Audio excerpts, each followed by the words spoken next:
It's the anonymous hackers. hackers. Are they anonymous? I don't know where they're from. No, we do know where they're from. Are they from? Where are they from? They are from North Korea, it turns out. Has that been proven? It's not totally proven. But they're not going to sue me, so I think... No, I think it probably is North Korea. There's something in the code, when it was unhacked, indicated that it might have been from North Korea. Giles, you know way too much about this. Well, only because I did chair the Cybersecurity Awards quite recently. I can't tell you where or when. Is that security or Alzheimer's? You know what the virus was called? It was called WannaCry. It demands money before you can get your computer files back. Oh, it was all in Bitcoins as well. Bitcoins? Bitcoins. No, we've left the European market. They're Bitcoins. There's been a sort of failure of the government here, hasn't there? Or? They were warned, I mean, at least 3 years ago, that XP needed updating. But the trouble with the NHS, it spent a lot of money on IT already, about 12 billion, for a system that didn't work. So essentially it doesn't have any money left, so they didn't pay for the update. We've not upgraded the security properly, and we've been running the NHS on Windows XP, so people have probably been told that they're dying by a helpful paperclip. I like the idea that as a hacker, you would target for a ransom the NHS, one of the few world organisations you know doesn't have any money. Probably given Jeremy Hunt some ideas about how to get money out of it. What must it be like being Jeremy Hunt at the moment? Imagine he goes into hospital. He'll be the first person to have a sprained wrist treated anally. Sorry, Mr. Hunt, this is going to involve a bit of a run-up. Luckily, our computers are down, so there's no record of what's about to happen to you. This bit of malware was actually stolen from the American National Security Association, you know, which is a misnomer. Well, I think President Trump gave it away. Does anyone know what the Russians have said about it? Exactly that. Well, they're claiming it's not them, because the Russian Interior Ministry was targeted. That was a decoy. You're so clever, Giles. These are just things I picked up at the cybersecurity conference. The Russians have said this completely doesn't concern Russia. Fingers on buzzers, teams. Here's your next musical clue. Interesting use of the word next.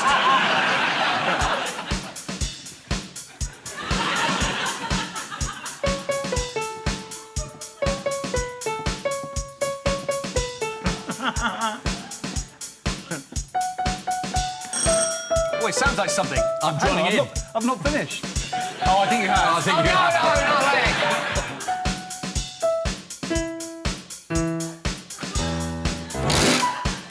That's it.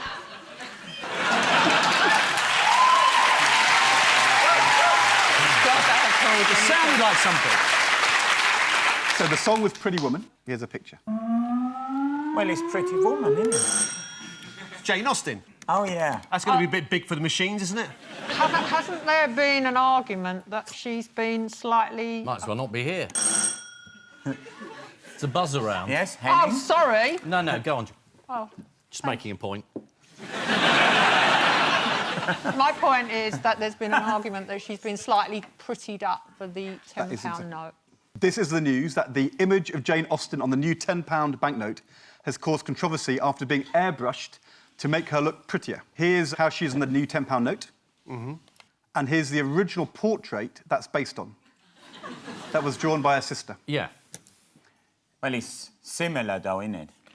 Similar, but if you're on Crime Watch, would you say it was the same perpetrator? The 72 safety deposit boxes were left empty after they were raided over Easter weekend in London's Hatton Garden. The police revealed photographs from inside the scene of the crime this week. What did they show? Oh, they showed this amazing tunnel that had been dug out by the people who were involved. But the odd thing was, I read somewhere that everybody was confused because apparently one of the men would be too large to fit in it. They just need one little chappie and he opens the door, doesn't he? One little chappie? Yeah. He goes through this hole. I'd be interviewing jockeys.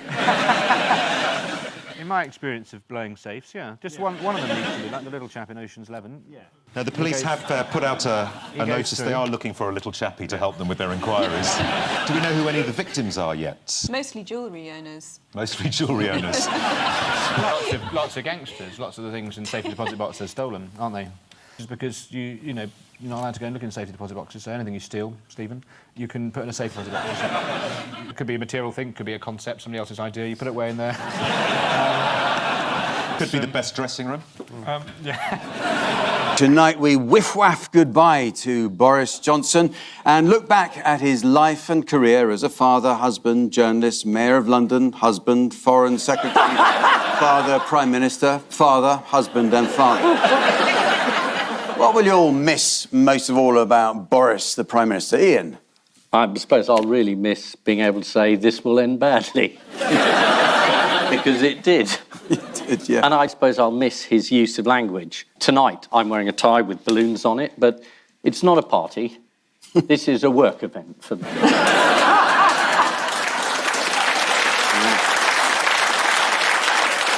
Janet? You say, what are we going to miss about him, but how do we know he's not going to be back? I think you know something we might not know, Janet. Maybe we'll find out I just later. look at the opinion polls, Yeah. and 43% of the Tory members at the moment would rather have Boris back than either of the other two. Yeah, but that's because Matron's just gone round with coffee. Trying to wake him up a bit. Who do you want to be Prime Minister, dear? It's nice, Mr. Disraeli. This show, by the way, has been billed by the BBC as a tribute. Tribute? Funny way to spell good riddance.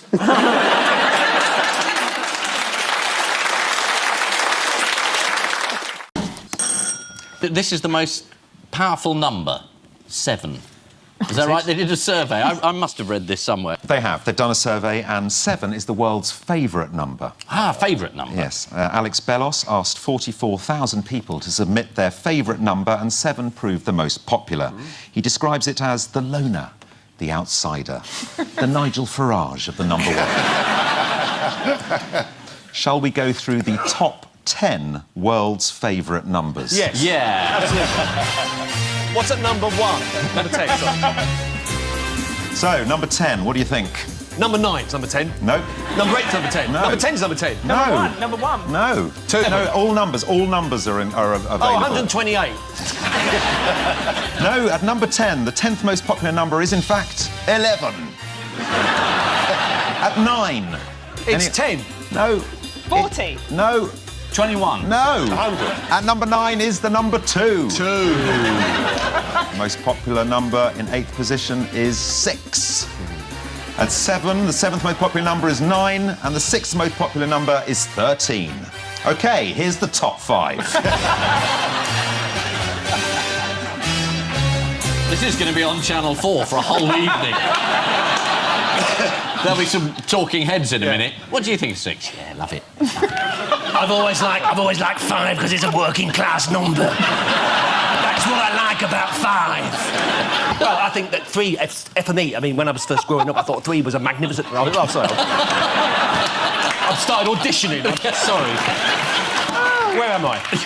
But let's firstly complete the top 5. Yeah. At number 5 is 5. Yeah, And number 4 is 4. Yes. At number 3 is 8.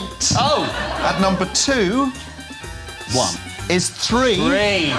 The magic number, and of course 7 is the top one at number 1. But Yeah. the study did ask people to describe the numbers between 1 and 10.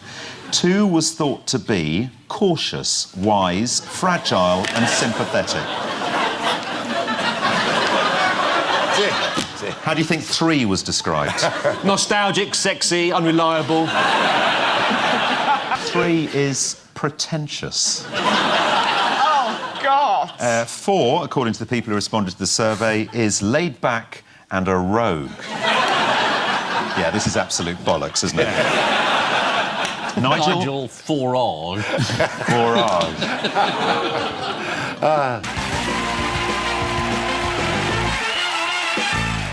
How did News International senior executive James Murdoch boast about the way the company was handling the scandal only a week ago? Well, he said that they've contained the scandal and it's now in a box. Yeah. Yes, he said, we were really able to put this problem in a box marked fuck up. You called him a mafia don. Yeah. Which isn't nice, is it?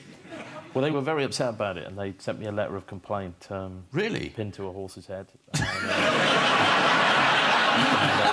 What happens to the rest of the horse? I mean, doesn't anyone ever get a horse's arse? I suppose it must be for more minor misdemeanours, you know. What, a horse's arse? I think it'd be worse than a horse's head. Wouldn't you? Waking up next to a horse's arse? It's like... I think there's something personal about that. You might say that a horse's arse was more flirtatious, though. Flirtatious? That's an odd word to pick. That's an interesting window into your life, What, according to The Observer, did Rupert Murdoch do when Gordon Brown became PM and initiated an investigation into the phone hacking? He phoned up number 10. After the Guizy? Yeah. Their source was an ex-minister who wants to remain anonymous.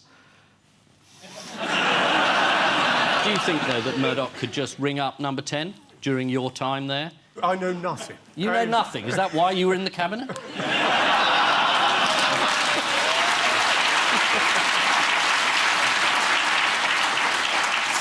So what did you think of him then? What, Gordon? Yeah, he was all right, wasn't he? He was the Prime Minister. Yeah. And you can't have a more ringing endorsement than that.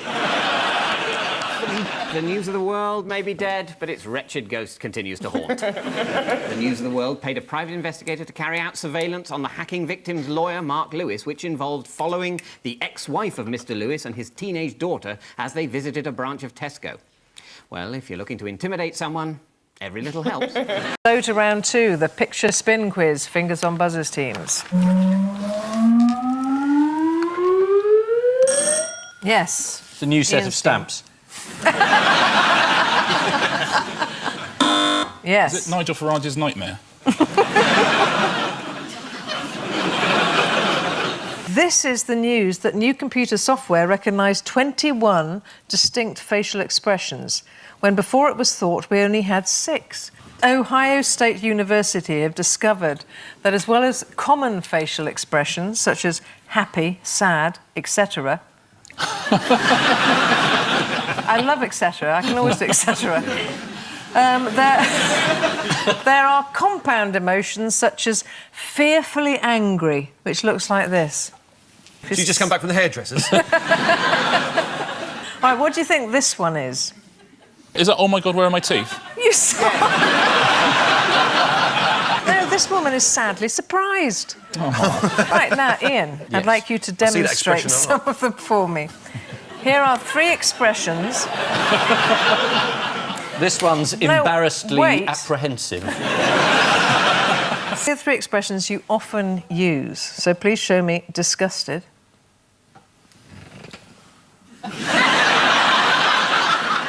Angrily disgusted. This is the Telegraph. And then disgustedly surprised.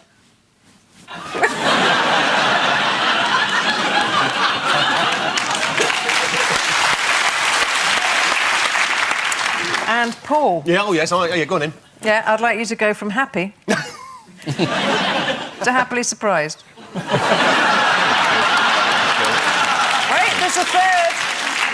To fearfully disgusted.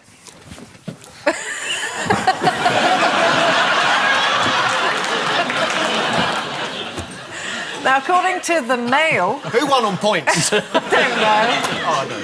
You did a whole black and white film in here. Silent. According to the Mail, we reserve sadly angry for when someone we care about upsets us. Sadiq, would you show us your face whenever Ed Miliband opens his mouth? Oh, I'm sorry. It's gone too far now. Fingers on buzzers, teams. Oh.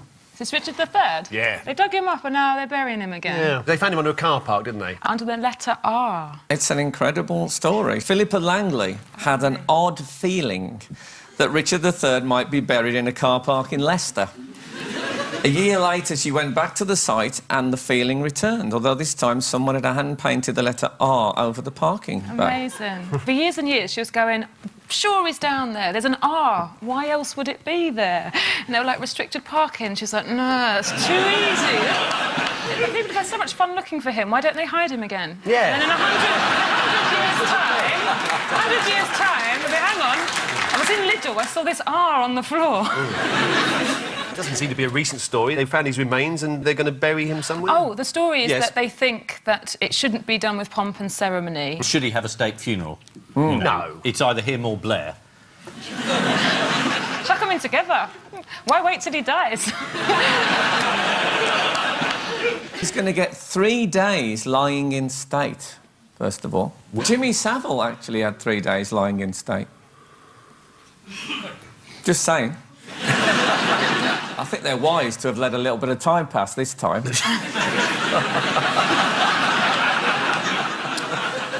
you think there are any shows on the BBC at Christmas about Richard III? His great career. He'll be transported by a horse-drawn hearse which will visit churches and landmarks from the King's final days on a journey before his reinterment at Leicester Cathedral. So what's ironic about the ceremonial route which Richard... Well, ironic. He's got a horse. That was his last request, wasn't it? Yeah. And now they've given him one now, the poor devil's dead. It's a shame, isn't it? Too late. Yeah. Do you know who's conducting the service? Is it St Augustine? You're going to dig him up, especially. Bring him over. That would be brilliant. No. Everyone invited is dead. They've gone to the top, the very top. Archbishop of Canterbury? Yes, Justin Really? Welby. Oh, Archie? Really? Wow. He's conducting the service. Why does this cortege and lying in state worry some people? He's dead. Why are they taking him places? I don't understand that. Wave, look, remember, Well, the world- Richard, do you remember the battle? What's happening? Of course, this bypass wasn't here then, because that was built in 1957. Taking the Euro Disney, you haven't seen any of that. You'd have to tell him who Mickey Mouse was, but he'd get into it, wouldn't he? And that's Goofy. He reminds me of the Duke of Norfolk. Yeah, just carry on. The other people are complaining about the smell. Just get on the ride. They're worried that people... You have to be 600 years old to get on this ride. People are going to boo. Is that what they think? That people are going to boo Yeah, their procession and be they do. anti it? According to Mary Mackenzie, a spokesman for the For Richard Society, already someone has placed a red rose on his statue at Leicester Cathedral. What a bastard. Yeah. Yeah. He wants to think himself, look, he's not alive now, he'd be on £2 a week. That's a lot of money to him. Yeah, well, yeah. This is the reburial of Richard III. The funeral cortege will pass through Bosworth Field. Bit tactless. It's like giving Diana's coffin another spin round Paris. Richard III died in 1485. Historians point out that it's the most delayed funeral ever for a British monarch. Prince Charles doesn't agree.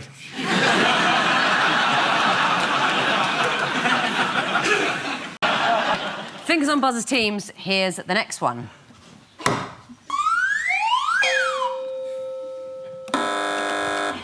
This is the Pope, karaoke night. He wanted to be friendlier to gays and to gay people and to people who are divorced, and he was trying to push this through, and the General Synod said, oh, no, it's too modern for us. Yeah, well, that's right. The Conservative bishops wouldn't agree to the wording of a document the Pope wanted to publish, encouraging the Church to be more welcoming. So what did the Pope do? Well, he leaked it anyway. Didn't he just say, we'll have another vote next year, and then we'll have another vote the year off, and eventually they'll just vote the way he tells them to, because he's infallible. Did he backtrack and say that we should be tolerant without embracing? Because that is how you catch gay. Everyone knows that. This document regarding the Vatican stance on homosexuality, it has a Latin name. Oh, yes. Do you know what that is? No. It's relatio. No. It is. Is that when we normally go to a commercial break? According to the Times, what has the Pope recently hired out for the first time? Sistine Chapel. It is the For- Is that for corporates? It was a corporate event. Yeah, Porsche hired it for a concert. Although at the same time, the Pope has put a limit on the annual number of visitors a year to the Sistine Chapel. What's the limit going to be? Well, it's millions, presumably.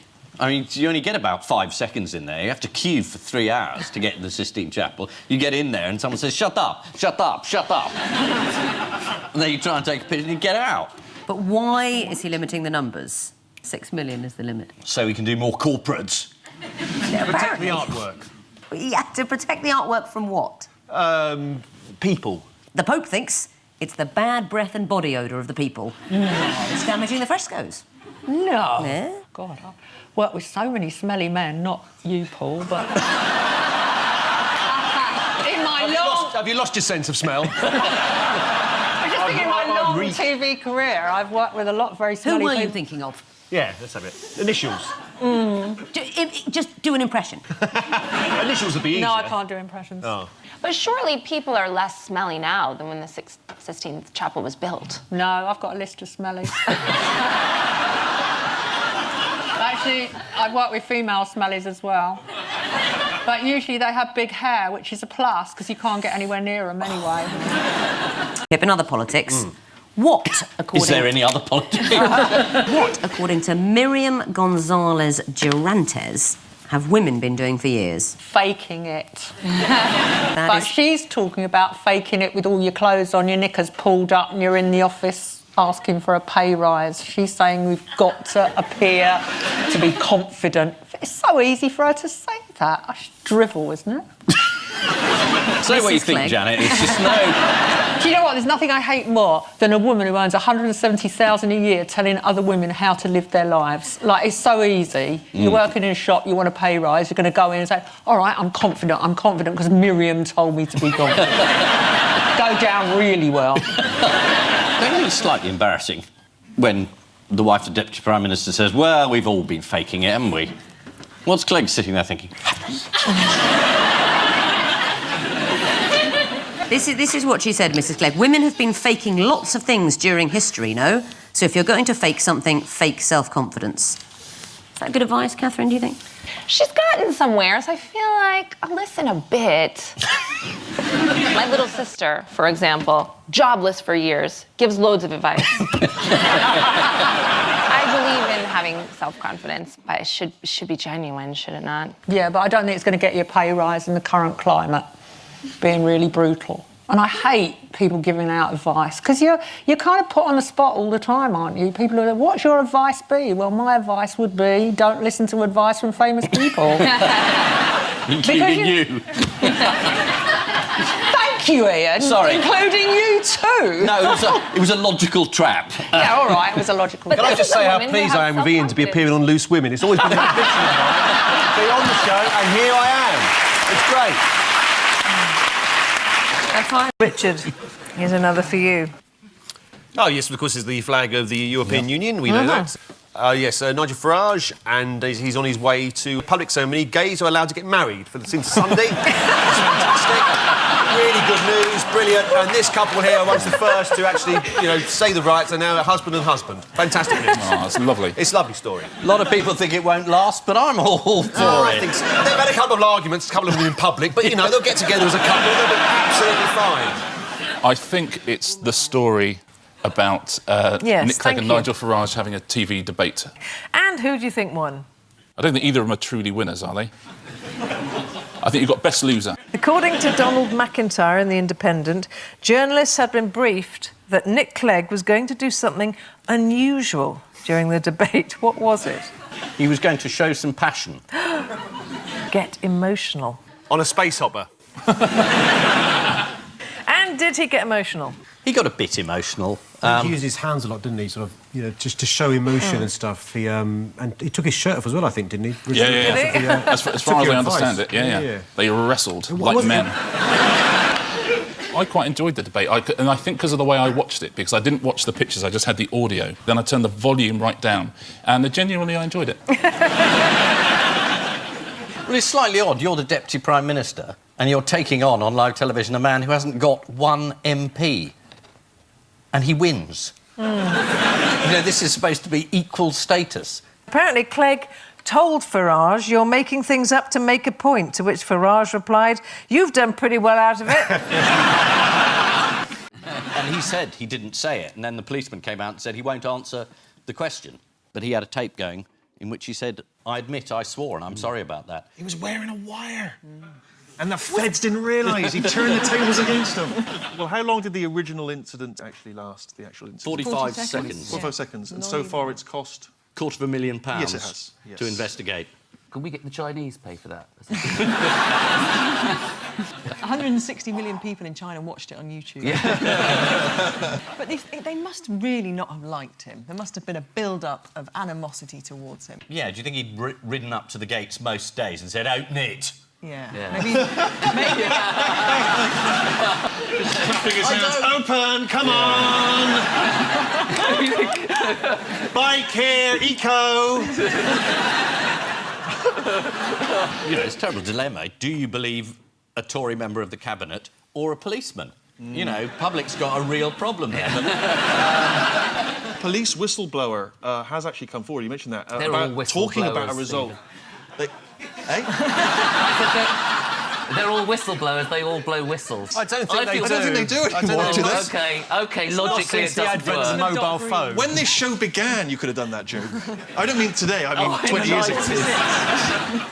I felt tense because you went very quiet. I thought, oh God, I've cut across a friend of Tom Cruise's.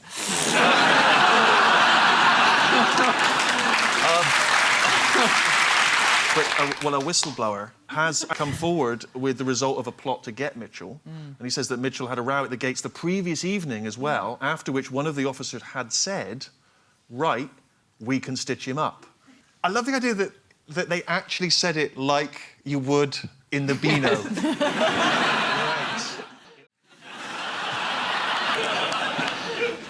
Paul and John, here's another for you. Oh, cricket, obviously, black and white. The Pope. Yes, what's that? The Holy Beach Ball of Lords. What's that? Nuns. At least one of them's a man, I can see from here. The Vatican's got its own cricket team. It has. Do you know what they're called? The Angels, the Saints, the Pope's cricket team, the Vatican 11. They're called the St Peter's Cricket Club. And if you ask for an LBW decision, they'll deny you 3 times, apparently. Yes, get those references in. Yes, sorry, Giles. What does the Pope think of it? You know, 6-day matches, but never 7. The Pope is really into football. He is indeed, as we can see here in this photo. Oh, bollocks, it's not coming. Let's move on. Yeah. Sorry. I'm being quite unprofessional tonight. It's hormones, everyone. It's not really. I haven't got any hormones in my body anymore, thank God. My husband's pleased. I haven't assaulted him for months. Do you know what Father Theodore Mascarenhas, the Vatican Cricket Club president, had to say? By the way, to give you a clue, he's an Indian spin bowler and he moves the ball in a mysterious way. Sorry. Well, he said, we hope that one day we will be able to translate silly mid-off into Latin. Want to have a crack at that, Giles? My Latin is terrible. For years I thought in loco parentis meant my dad's an engine driver. Julius Caesar used to tell that one. Here we go. There's just time for the caption competition. Say yes, you bitch.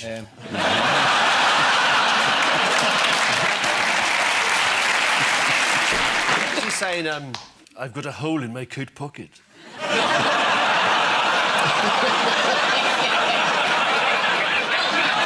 And I leave you with news that at a conference in Tangiers, David Cameron suddenly remembers that the president of Morocco also went to Eton.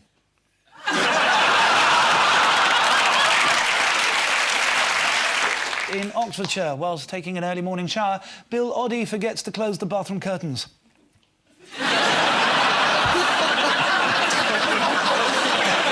At a Labour Party coffee morning, Ed Miliband suddenly wonders if the good luck gift from his brother really is a fudge cake. And from his office in Westminster, Peter Mandelson activates the remote electrical charge device one more time.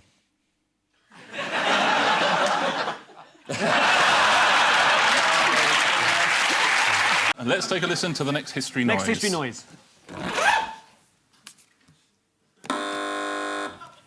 Paul and Mark. A zip? It was a zip, yeah. Why is zip particularly historical this week? Must be the 100th anniversary of the zip. 100th anniversary of the zip. Yes, it's been 100 years to the day since a man first went, no, that's just making it worse.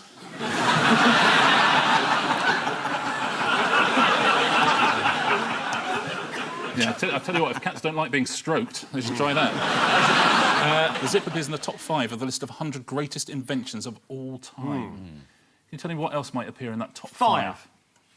There's a moth in the studio. Moths. A moth. Fire. Fire's got to be one of the top inventions, isn't it? No. I think fire was a discovery more than invention. Oh. That moth is very, very excited. Someone's got something very old out the wardrobe. I think it's that gentleman's jumper. It shows you how interesting this programme is. Everybody's focus is now on that moth. So, yeah, the fire. Yeah, fire. So fire's a discovery. Let's take a look at the top 5. They are in order. The corkscrew, or bottle opener. Yes. The optical lens, the zip fastener, the cigarette lighter... Fire! Portable fire, I should have said. What about the moth zapper? Really do with one now. I told you to wait in the van.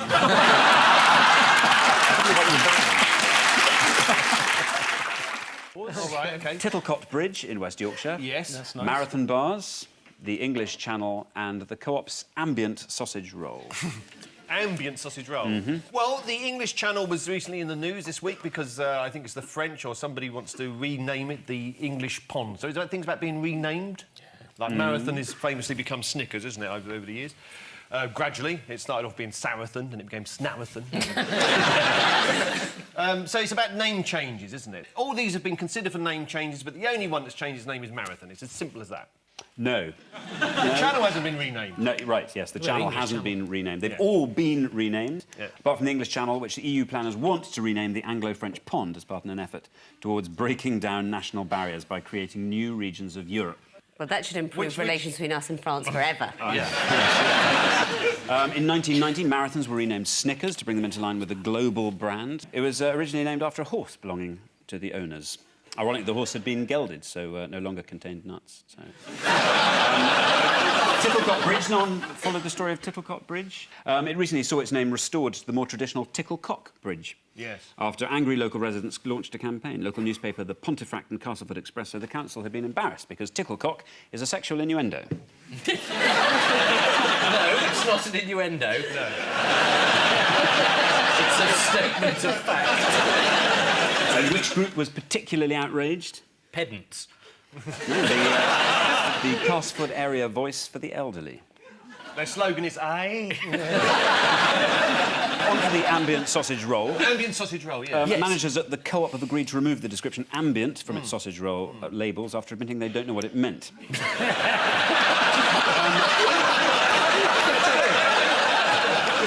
They have all been renamed, apart from the English Channel, which EU planners want to rename the Anglo-French Pond. In Castleford, residents fought a campaign to retain the name of local landmark Ticklecock Bridge. Yeah. Of course, there are a number of other places with names that would make most people embarrassed to live there. There's Shitterton in Dorset, Twat in Shetland, Swindon. Oh, yes, this is the happy news of the mine has been released, although apparently viewers are getting rather fed up with the coverage because it's all rather similar. So the last 15 miners are going to be part of a lottery game where they're going to be holding up a number, and you... if you've got the number at home, it's your chance to win... What was that? Somebody winning the lottery. Oh, somebody winning the lottery. Do you know what the sequence of events was for each rescued miner? They got in a thing, and they took them out. Yeah. They got out of the thing. Pretty much. According to the Times, the claustrophobic escape capsule takes 15 minutes to travel 700 metres. If you want to imagine what that's like, take a trip on the Northern Line. The 24-hour news channels have been enjoying this story, but there was just a hint that they might be running out of things to say. Let's have a look. So far, the only miner to emerge from the tube with a beard.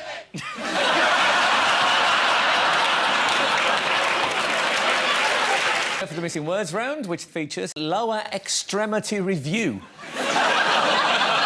One of the leading bottom shelf magazines. And we start with roomy socks what? Invite lodgers. Oh, is this Wayne roomy? Yeah, it's a piece of graffiti, roomy socks. That's what's happened to spelling in this country. Now, the answer is roomy socks can be worn by anyone. I used to what? Not now. Vote Labour. Says Blair. I used to love politics, but not now. Yeah, this is just... Oh, Anne Widdecombe. Yeah. No, no. Sorry, I've got different. this thing where I just suddenly say it. No. This is one of the least embarrassing times it's happened, to be honest. I get quite excited tonight. No, this is according to Labour supporter Robert Harris. Robert Harris's novel The Ghost has just been made into a film directed by Roman Polanski. Yeah. Comes out with a 15 rating, but Polanski swears it was an 18. Biscuit police, what? Crumble under pressure. Caught hobnobbing. Arrest disproportionate number of Bourbons.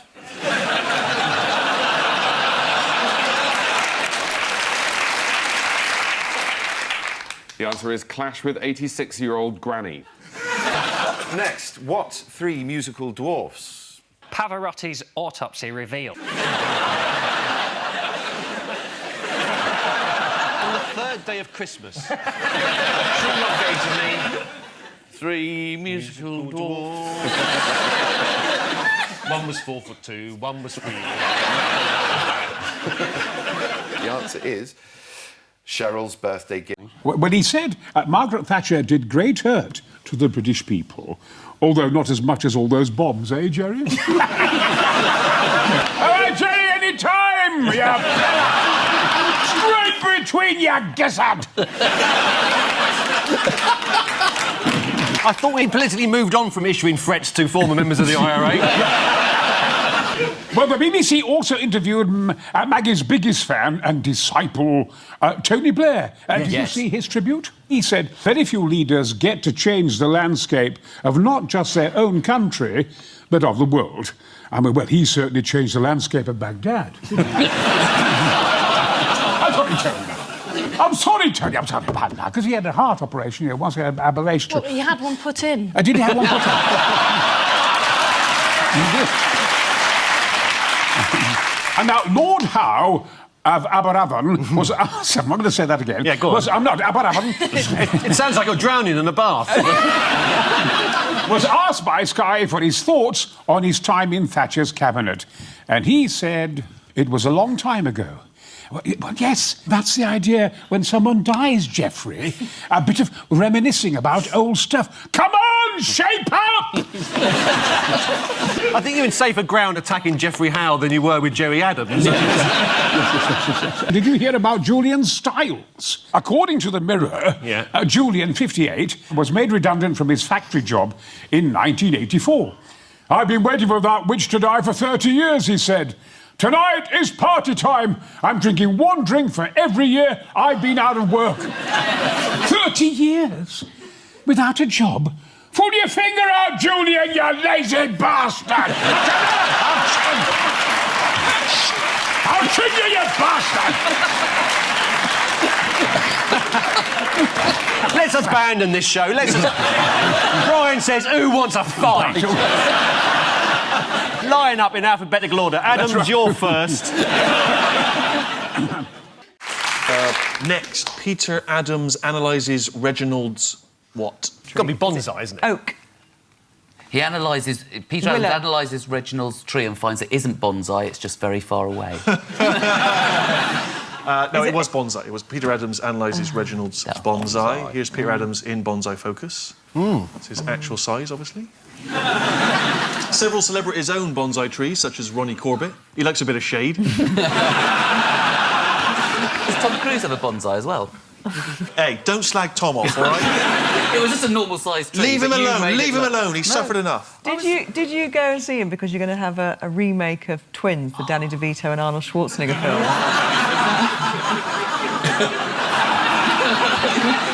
You should remake all of Arnie's films, actually. You have been well and truly rumbled. The Terminator. Yeah. I'll be back. I'm telling you that. I will be back. I'll bloody be back. I'll tell you that. I'll be back. Big commando facing all those people. Oh, watch it, lads. Someone's going to get hurt. Is there any other impressions you do other than me? I do Tony Blair, but then I sound like him anyway. Offend someone in Tony Blair's voice. You know... That's it, I'm offended. Miliband, of course, used his conference speech to position himself further to the left of politics, people say. But did you see how he appears to be growing his own Michael Goves? And you can see, sort of... It's like a Gove farm. And on the right, that's a sort of young beginner Gove. And then slightly more mature, further to the left. And then the one on the left of the picture, that's nearly finished. Actually looks like the world's dullest boy band, don't it? No direction.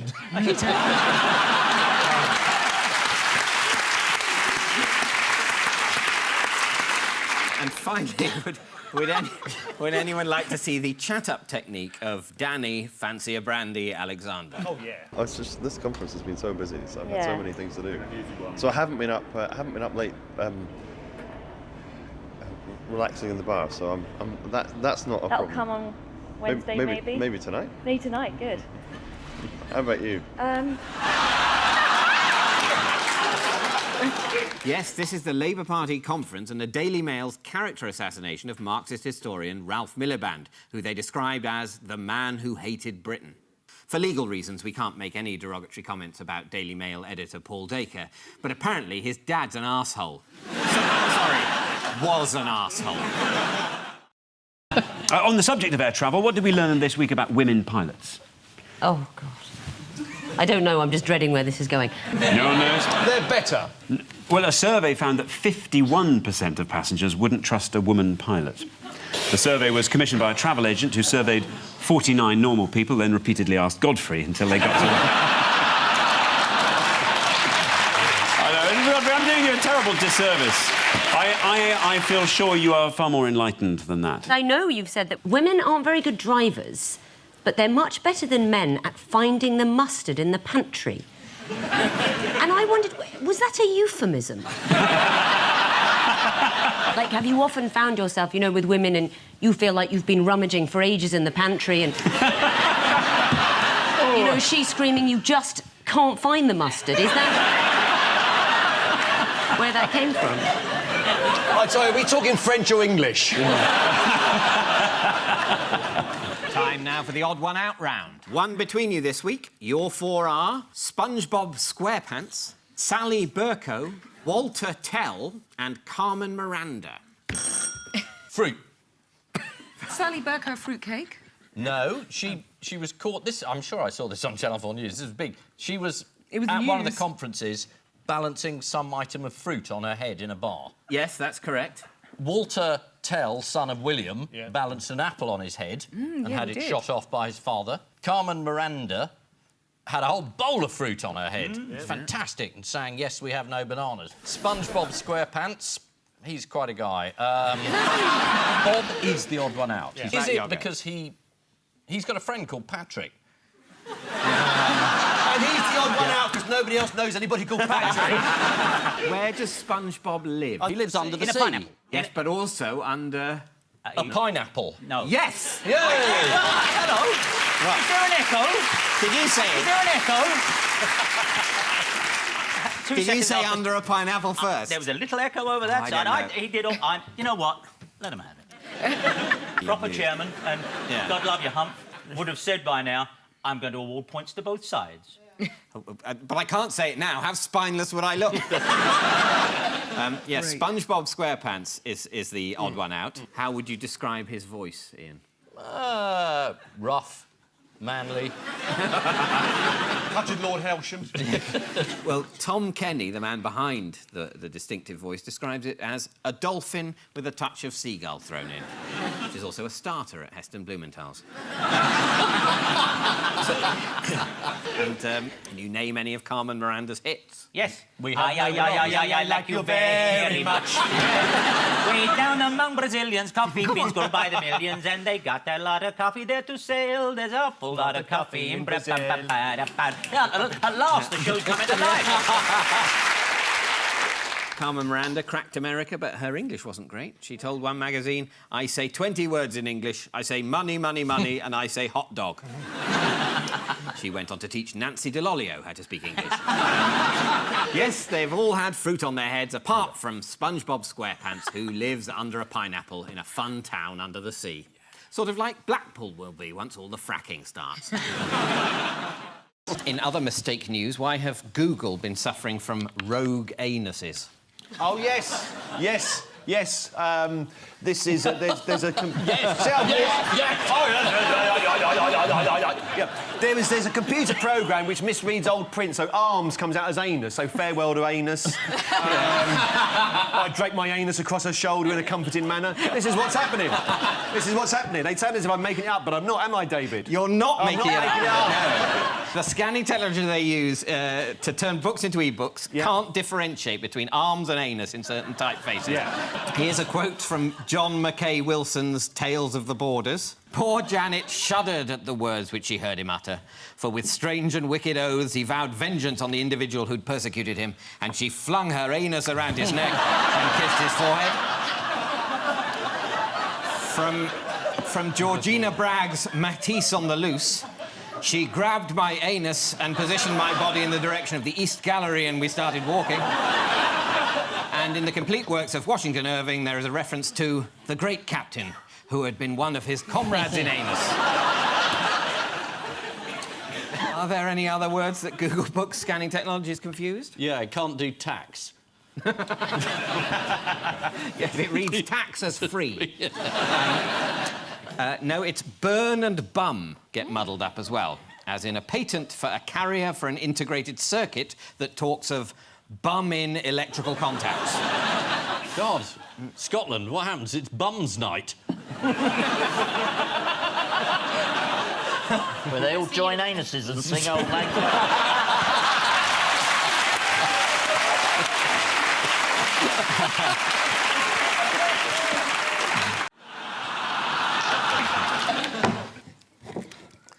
And so, to round two, the strength-ometer of news. Fingers on buzzers, teams. Here's the first one.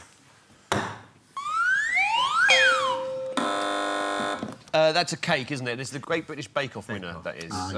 There was talk about there being some misogyny. Some people on the internet were very harsh about some of the contestants, I believe.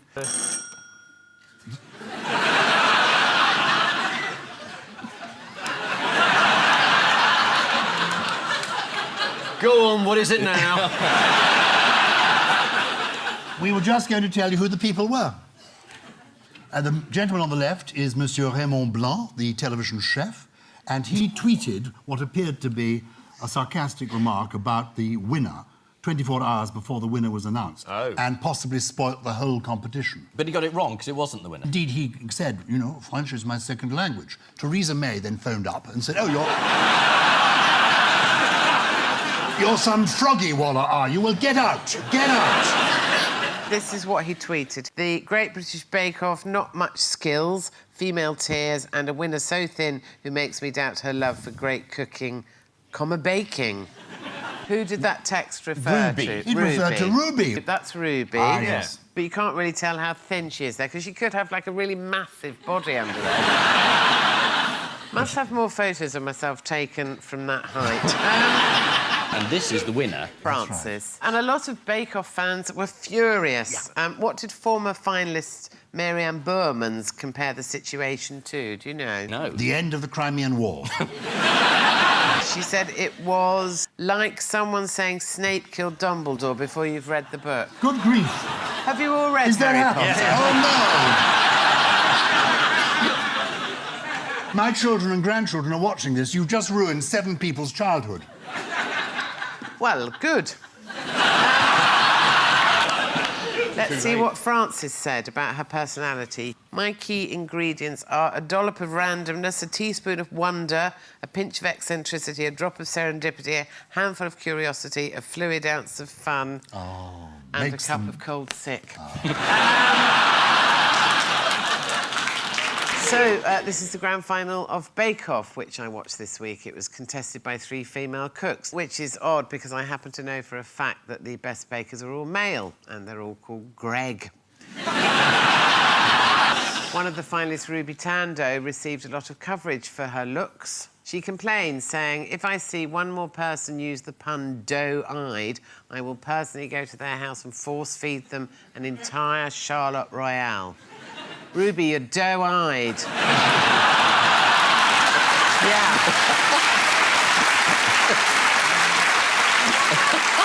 That's dough with an O-U-G-H. If I'm not at home, leave it with my neighbour. Desperate bid to claw back Sunday evening viewers from Downton Abbey, the BBC auditions a new weather girl.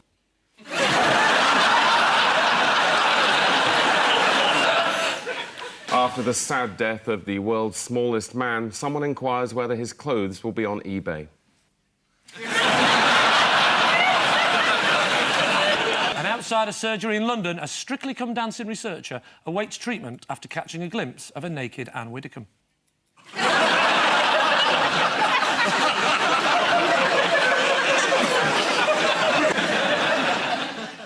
America? Yes, of course. They've just had these midterm elections. There's Sarah Palin, Ian's favourite. And then there's Obama, the president, who is not doing very well at the moment. The American people, 1 in 4 think he's Muslim, 1 in 10 think he's a terrorist. 1 in 50 think he's a holiday they took in Mexico in 1968. In the last US election, it was hockey moms. Who are the rabid right-wing Republican banshees these days? What are they called now? Mama Grizzlies. Mama Grizzly and the Tea Party. Sarah Palin said Mama Grizzlies are ordinary people with common sense who just kind of know when something is wrong. That's good. When she was nominated for vice president, the head of the Republican Party in Alaska was asked what her qualifications for high office were. And he paused, and she said, she's the right age, and she's an American citizen. She gave a radio interview. The host said, how would you handle a situation like the one that just developed in North Korea? Palin, obviously we've got to stand with our North Korean allies. To which the host replied, South Korean. Yeah, said Palin. How's Bill Clinton been helping out? Oh, God, has he been campaigning for them? Is that what they've lost so badly? It's that awful moment when Neil Kinnock says, I support you as a candidate. I think he'd be good for them, wouldn't he, though? Do you? You liked him? You liked Bill Clinton? I thought he seemed like a very nice man. Did you meet him? I have met him once, actually, yes. Was he at one of your concerts? No, he wasn't. He made me feel very special. He came...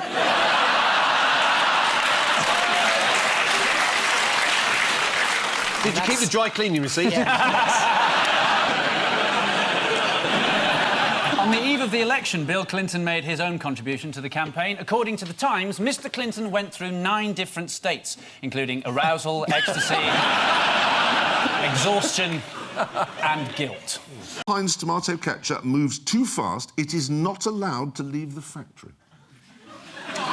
It cannot travel at more than 0.028 miles an hour. That's obviously an average speed, though, because, as we all know, it travels at 0.000 miles an hour on the first 10 shakes and then 1,000 billion miles an hour into your crop. Oh, this is such a lovely story. This is about the pensioner who shaved 10 miles off the marathon by taking a sneaky shortcut and ending up in the Guinness Book of Records. Unfortunately, he got it quite wrong and he actually finished before he actually started. He finished in 3 hours and 5 minutes, setting the fastest time ever recorded by anyone over 65. Over a distance of 12 miles. Why were suspicions first aroused that something fishy had gone on? Because he beat the team from Kenya.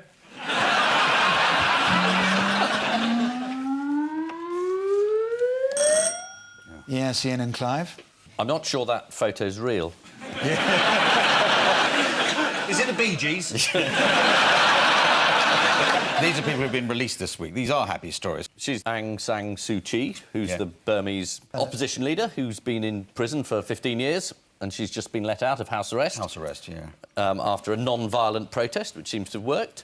Is it Paul and Rachel? They were pottering around in their boat. They were taken by Somali pirates, and they've been released. Somebody must have paid their ransom. One of the reasons they're released is that the pirates were getting bored because they've held them for ages and it's not cost-efficient. And the intermediary was a Somalian taxi driver based in London. So no wonder they kept waiting. They kept saying, yeah, I'll be with you in 20 minutes. It took 3 months.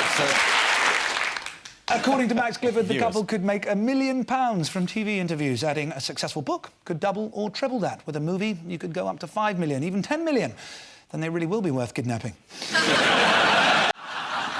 Shall we have a quick greedy bastards update? Yeah. Does it come with a signature tune? Greedy bastards, greedy bastards, greedy bastards update. Vodafone? I mean, anyone... What have they done? Oh, is this a tax avoiders round? Well, of course, Yes. it's bound to be. Vodafone, they haven't paid any tax? Goldman Sachs. Boo! Disgraceful. Someone challenged them, the revenue, because the revenue did a deal where basically Goldman Sachs didn't have to pay interest on what they owed to the taxman, let alone what they actually owe. And the courts decided in Goldman Sachs' favour, which is absolutely extraordinary. And Amazon? I know this one. Look at that. I'm quite nervous. It's my first show. My dad actually rang me and went, "Don't spoil this for us."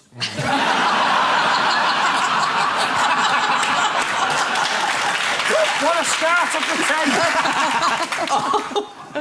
I've just been sat here going, just don't. There's a discussion going on around me, and in my head, two kittens are fighting over a pork chop. Yeah, they've avoided it by... It goes through Luxembourg, is it? The head office. So everything's processed here, packaged and sent off. But because the sales are processed in Europe, they avoid paying the UK tax. But the man from Google's got to go back to Parliament to explain why he didn't appear to be telling the truth. I'm not saying he wasn't. Just Google truth, see if anything comes up. Sorry for Kate, I don't know. I just saw her this week and I think that she's just looking thinner than I've ever seen her. That's what journalists always say. Oh, she's so thin, isn't she? No, I absolutely don't mean it like that. Have we seen the birth of a new mime artist? Don't be horrible to me again. You were horrible about me in private eye, and I rang you up. Yeah, it's okay. And I rang you up, and you just went, "Yeah, no, I'm sorry." Yes, this was the fairy tale royal wedding. The wedding was covered by the world's media, including the German newspaper Bild, which lamented, "Why don't we have royals like the Windsors?" David Beckham wore his OBE, but breached etiquette by wearing it on the wrong side. Although, to be fair, it was on the correct side when he checked in the mirror. Why shouldn't the government be too worried about UKIP in a general election? Because if they get the same percentage of the vote, which is 23% of the vote, they won't get any seats at all. So a quarter of the country can vote for you, and you get nothing. Which shows the system's working. But the good news is that you're still in. Is that the BNP would get in if you went for a proportional representation system. Right. So you're saying better to keep it as it is? I'm just saying that the British public, I'm putting on my Conservative Party voice now, the British public know what parties to support that will be reasonable and moderate. And that's all I want to say at this time. The thing that amazes me about MPs is they don't seem to have any idea how embarrassing they are in public. They have no idea. It's now time for the odd one out round. Just one between you this week. Ming the mollusk, Glenn Greenwald's phone, Bert Kwok, and the E. coli 0157. Well, I think it's called Ming the mollusk because it's 500 years old and dates back to the Ming dynasty. And scientists found it, didn't know how old it was, killed it. Killed it. And then discovered it was the oldest animal that I think has ever lived. Oh, really? Yeah. So you can get ill from eating those. Yeah. E. coli can make you ill. Absolutely. Bert Kwok, is it the actor or is it the part he's playing there in the Pink Panther films as Kato? It's the actor. It's the part. It's he's the playing part. Kato. Give us a clue. Yeah. Containing the answer. Oh, cold. Cold. Oh, right, OK. Yes, Kato was hidden in a fridge. Yes. He was hiding in a fridge in one of the films, shot in the dark, I think, and he comes running, bang. So it's about people being put in fridges. The mollusk was should have been put in a fridge and it would have survived. Kato jumped out of a fridge, he was all right. The E. coli bacteria is all right if you freeze it, and it's the bloke with the phone. His phone was the hidden fridge in the thing was right. Everything else was wrong, but I'm still going to give you a point because I feel like we should move on. No, but the other one out was Glenn Greenwald's phone. No, it wasn't. Stop taking over. You can do that on your radio show, which is on at 3:30. Have you got a radio show? Yeah, Mondays 2 p.m. I'm going to write that down. The odd one out is Ming the mollusk. Ming the mollusk. All the others have survived a stint in the freezer, except for Ming the mollusk, who died.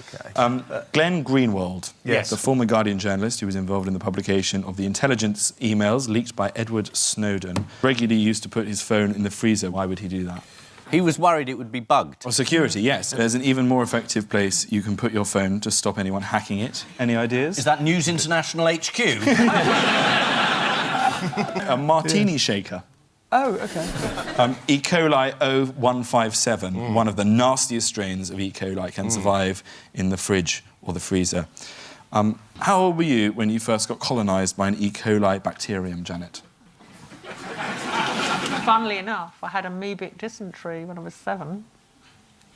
And I was actually in hospital. How on earth did you get that? I thought that was... I got it in Fulham. I grew up quite near you, Paul. Yes. I think it's something you sent from Fulham Palace Road to my Oh, road. I used to send out those parcels all the time.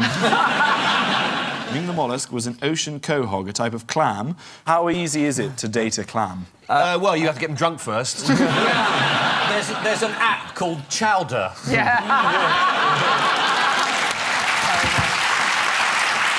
You need to watch out for chlamydia, though. It's quite... No, I've never dated a clam before. No. Pulled a few muscles. But if nothing else, this story brought out a certain solidarity amongst headline writers. What do you think The Independent, The Mirror and The Mail all went with for their headline? Clam dead after 500 years. No, that wouldn't be very good, would it? Shuts. Clam shut. Clam. Clam shell, clam shut, clam... Tears, cry. Yes. Clam claps mime artist. No! Are you taking the piss? You know what it is now. No. You do! This is what stupid people look like! I've never seen anyone worse at charades than you. No. That is a very good clam mime. We got the clam bit. Oh, sorry. The sad bit, the sorrow. What would happen? Oh, damn, it's such a... A shame. Crocodile. Not a shame! Calamity! Ian! No, that's terrible. No, Ian! What is it terrible? It's a calamity! I'm not mad, am I? You all got that. What were the tears for? How would that lead us to calamity as a pun? That was useless. Right, you're all going. You can be the panellist now. Come on. They're not New Labour anymore. No. I hadn't noticed that. They're going to rebrand. Yeah, Labour. Labour Classic. They couldn't call themselves New Labour when Blair left. It's like when Mike Nolan left Bucks Fizz. They couldn't call themselves Bucks Fizz anymore. Labour could go with Bucks Fizz. Champagne socialists, but slightly diluted with orange juice. And the Lib Dems, what are they? I think they're going to sit this election out. Yeah. That's probably... They've got a note from their mother. I think they'll play the sympathy vote to a certain extent. Just have Nick Clegg topless holding a puppy, just looking into the camera like that. According to the Sunday Times, what has David Cameron decided to do? Resign. No. Go on holiday. No, this is about the TV debates. He's going to debate with Nigel Farage. He's going for the toughest one first. That's right. Cameron is going to take on Farage. According to the Sunday Times, Cameron wants the TV debates to be in a 2-3-5 formation. So that's Cameron Miliband, Clegg Miliband Cameron, and Farage Cameron Clegg Miliband with Yaya Toure behind the strikers. Thank you for laughing. I don't know what that meant. I'm not in touch with Vivienne Westwood. Right. Though I did get married in Vivienne Westwood, so... Did you? You know, yeah. What, inside her? Karen Brady, off of The Apprentice, was at the Tory party conference. What was she wearing? I mean, what was she there for? Oh, yes. Well, I can tell you what she was wearing. You can say it was what one you... of those body what's-it illusion dresses that makes you look half the size you are. Yes, a Is that bodycon That's dress. the one. Oh. Yeah. Yes. Heard of that. Well, Sounds good. Really good, yeah. Try one next time. I will, yeah. Not that I'm saying you need to. No, not saying I want to. But I will. We can have a look at Karen Brady's bodycon dress. If you believed the bodycon there, you'd just call an ambulance, wouldn't you? Yes. Brady was there to introduce George Osborne. Do you know how she did that? George Osborne. Bill Clinton did Tony Blair once. Really? I mean, introduced him. Get your wife to do it now. That's the other thing at the conference. Say, I think you're after the hero. Justine's performance in the Ed Miliband show. No wife is going to do it again, are they? Did anyone She see was that? told to kiss him. Oh, yeah, and she has to do it. Well, Not even prostitutes have to kiss.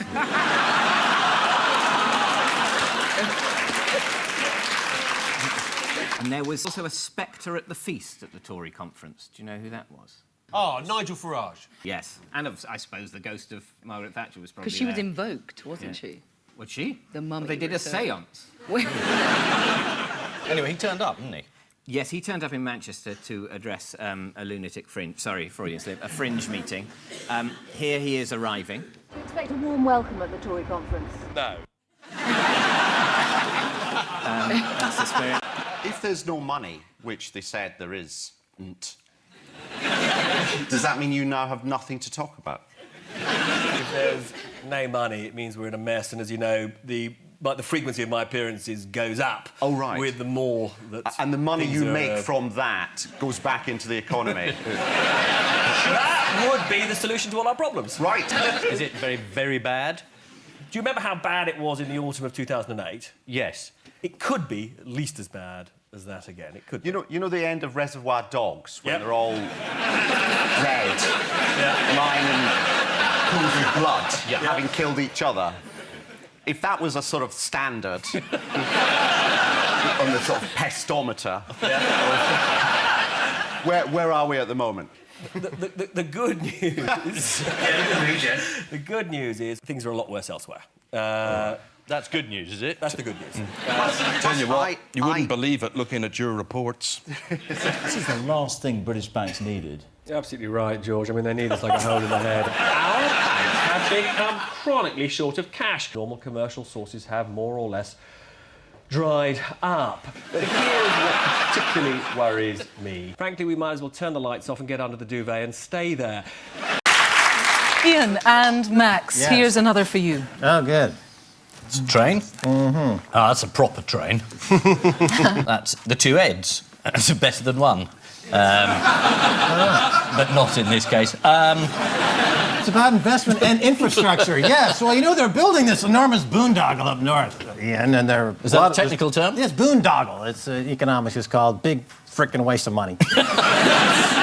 And, you know, if you really want to connect the country and get the economy going, give everyone free access to broadband. Yeah, I think I'd prefer to take the train. You can't get to Birmingham fast enough. You can in your virtual self. Impossible.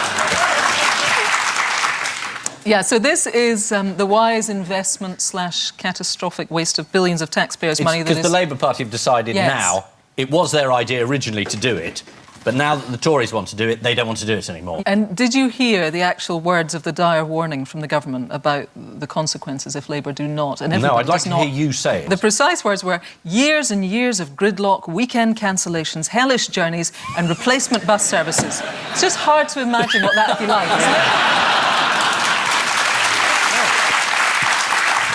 Do you know this week's figure of how much it's going to cost? I think it's 130 zillion.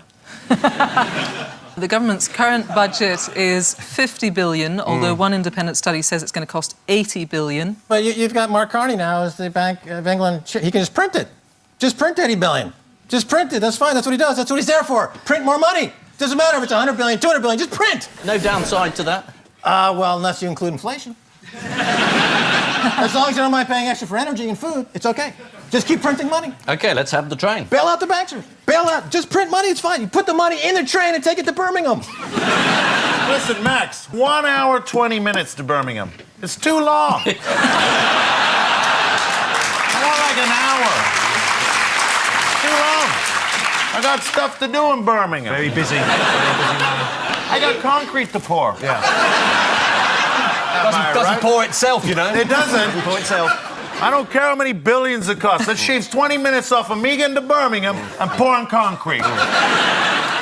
It's time now for the Missing Words round, which this week features as its guest publication, Ratitude. The magazine of the North of England Rat Society. For northerners who don't find pigeons dirty enough. And we start with Putin is what? says author. Great bloke, and I want to live. Yeah. Is it gay? The answer is latently gay, says author. A new biography of Vladimir Putin speculates that he might be latently gay. The biographer is not the first to make this claim. The idea that President Putin is latently has been put forward by a number of recently deceased psychologists.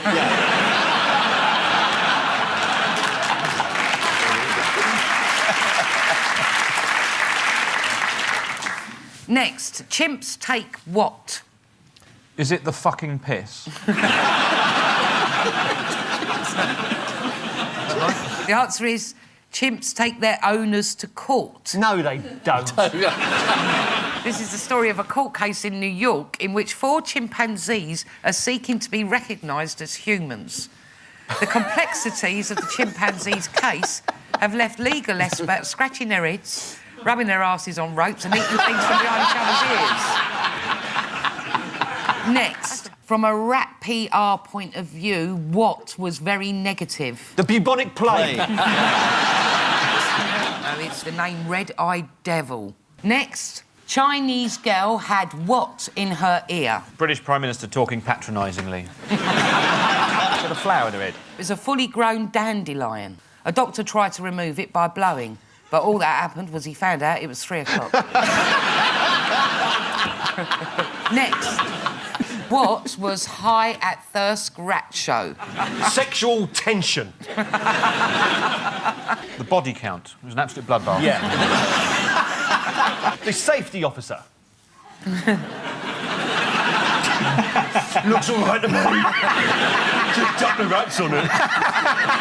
Good stuff. The overall standard of ears was... Next, clown epidemic what? Relatively easy to spot. Clown epidemic in Norfolk, warned police. Police in Norfolk have warned of an epidemic of people dressed as clowns. Clowns are actually fairly easy to capture because they tend to have extremely unreliable getaway cars. Finally, what can add an element of aggression into the relationship which can backfire? Drunken fighting amongst priests. You bastard! You can't have a wedding. It's shouting at a rat. What? The last time I had a rat backfire was when I stuck a firework up it. I'm just joking, obviously. It was a kitten. Throwing their weight around in Toronto. This is Rob Ford. Rob Ford, the mayor. Ford. Yeah. He's a bit out of control, isn't he? They can't do Yes. anything about it. They can't get rid of him. And he sort of basically said, yeah, I did crack cocaine, but I was completely pissed at the time. That's kind of been his defence. Haven't they got rid of him by now, though? Hasn't he No, gone? he's still staying. Battling Rob Ford, Mayor of Toronto. They can't get rid of him. I mean, people these days do resign at the drop of a hat. It's hard not to slightly admire the guy when he's this banged to rights. He's been caught on video smoking crack cocaine. Yeah. So you think So Paul don't worry, Farage Rob should Ford. stay Richard on? Bacon is throwing his weight behind you, so Yeah. you're going to be all right. Now, let me tell you the best fact of the week. This is the best fact of the week. When he admitted that he'd smoked crack cocaine, his approval ratings went up. Boris, if you're watching. Yeah. But how low were they when they... It might be just the crack dealers going, yeah. Have you got the footage of when he ran around the Parliament? Oh, and I have. This is like a bowling ball. This is it. him running around the City Hall debating chamber and knocking over a pensioner. Buffet's open.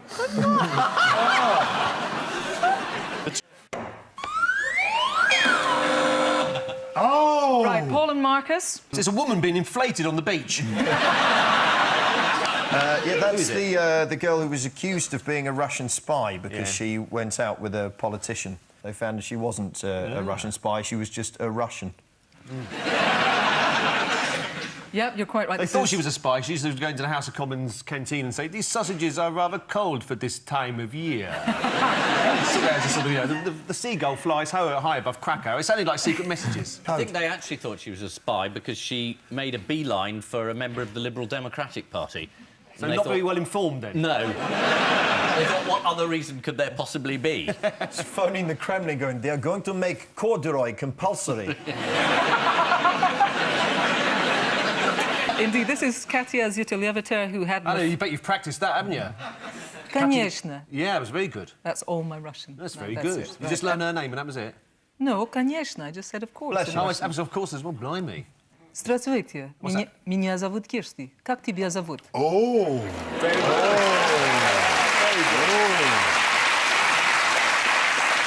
Hold on a minute, I just want to ring MI5. Yeah, exactly.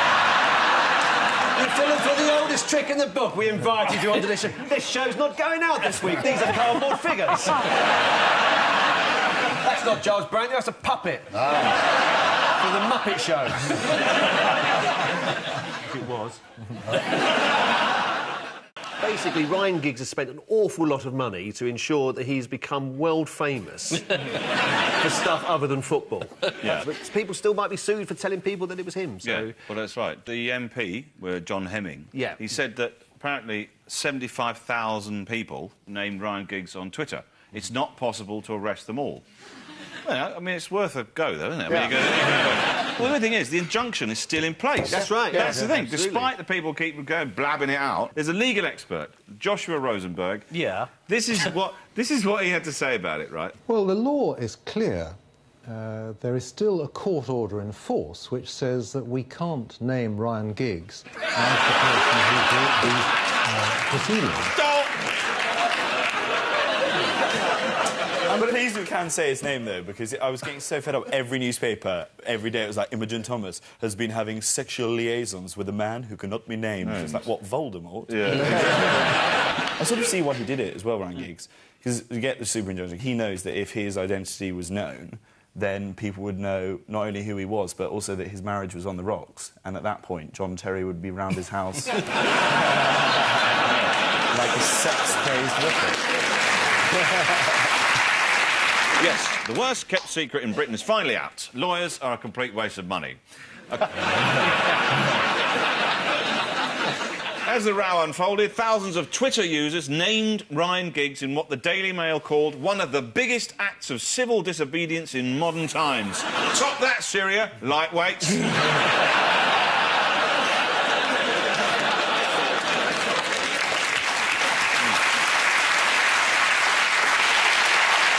America? Yes, of course. They've just had these midterm elections. There's Sarah Palin, Ian's favourite.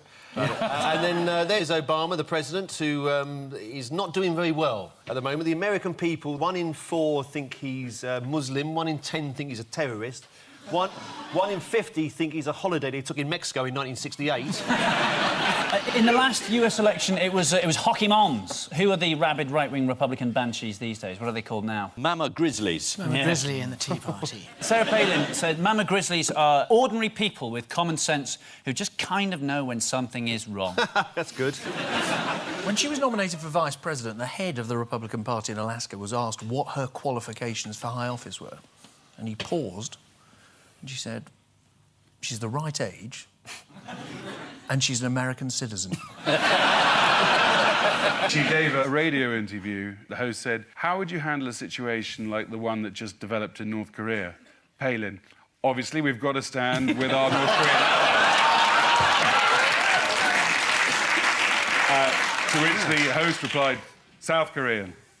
Yeah, said Palin. How's Bill Clinton been helping out? Oh, God, has he been campaigning for them? Is that what they've lost so badly? It's that awful moment when Neil Kinnock says, I support you as a candidate.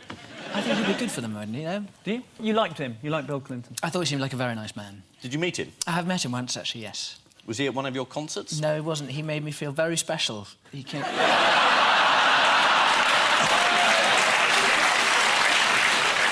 Did you keep the dry cleaning receipt? Yeah.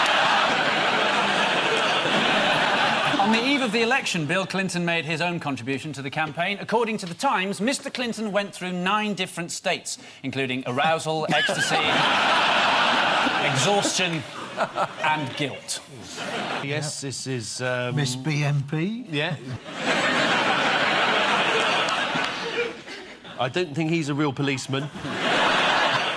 We do these things so much better than anybody else, don't we? Weddings. Somebody said they employed lip readers to sort of see what they were saying. She said, I do at one point. He said, I do at another point. But apparently Prince Charles at one point turned to Camilla and tried his lip reader, and apparently he said... Yeah, what nugget did David Cameron share with Nick Clegg? I've never liked you. I want a divorce. Yeah. He revealed I had to have my trousers let out. Let's be honest, she's a good-looking girl, but there's no need for that. I mean, that's not... It's not seamless. That is just disrespectful. Oi, use the hymn book, use the hymn book. That's what he said. What else have they got left to sell off? I think the next one will be lamp posts. I think they'll sell off lamp posts and you'll have to put 5p in a little meter. And it'll give you just enough light to get to the next one and you put another...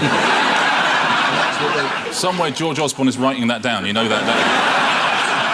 You know, the Royal Mail owns a brilliant miniature electric railway that goes from Paddington to Whitechapel. Yeah. And it used to take the mail right across London. It hasn't been used for about 8 to 10 years. That'd be brilliant, wouldn't it, to use that? Yeah, they're thinking about using it for shops on Oxford Street. They could have their own little spout and then they put all the goods up and down it and it just whizzes around. Mark, you were saying earlier that Margaret Thatcher always refused to sell off the Royal Mail. What reason did she give? Oh, wasn't it something about the Queen's head, wasn't it? Yeah, she said, I am not prepared to have the Queen's head privatised. Yeah. Because it was Dennis's favourite pub, I think. Hey. What else did we find out about Margaret Thatcher this week? Quite a lot. I bet she didn't describe people as that bigoted woman, though, did she, when the radio mic was left on? Probably not. She probably didn't say we've just won the World Cup either. There's lots of things she didn't say. Can't go through them all now. Oh, go on, just a couple more. A couple more. That's not my kitten. I'm sorry, officer, I had no idea it was hydrochloric acid. Those are the 3 things she's never said. I tell you what, I bet she used to have a ride on that little Royal Mail train there. Exactly, screaming like a banshee. I'm not for turning, she'd say when she was on it. Got to Whitechapel, she'd have to walk back. An American phrase to describe the Tories, beating up on the poor. Why would you say that? How do you beat up on someone? Do you use that in Canada? Is it a Canadian thing? I don't remember. In Trinidad they do, though. They beat up on people? They say beat up on. Do you think Sounds that's where nicer Cleggy like got that. it from? Of course he did. I was with Cleggy out there for Carnival. The guy's nuts. Why do you think he's got no ideas? How many... We hit it hard. Yes. Rum punch, Clegg style. Oh, man, too much hot sauce on my roti, huh? You're right, it is good accent. What did Nick...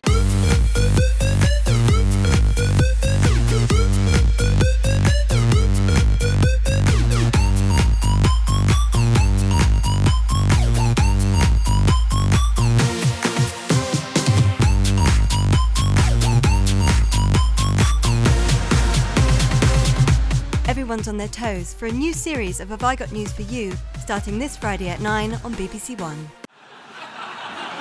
Fingers on buzzers teams for the next one.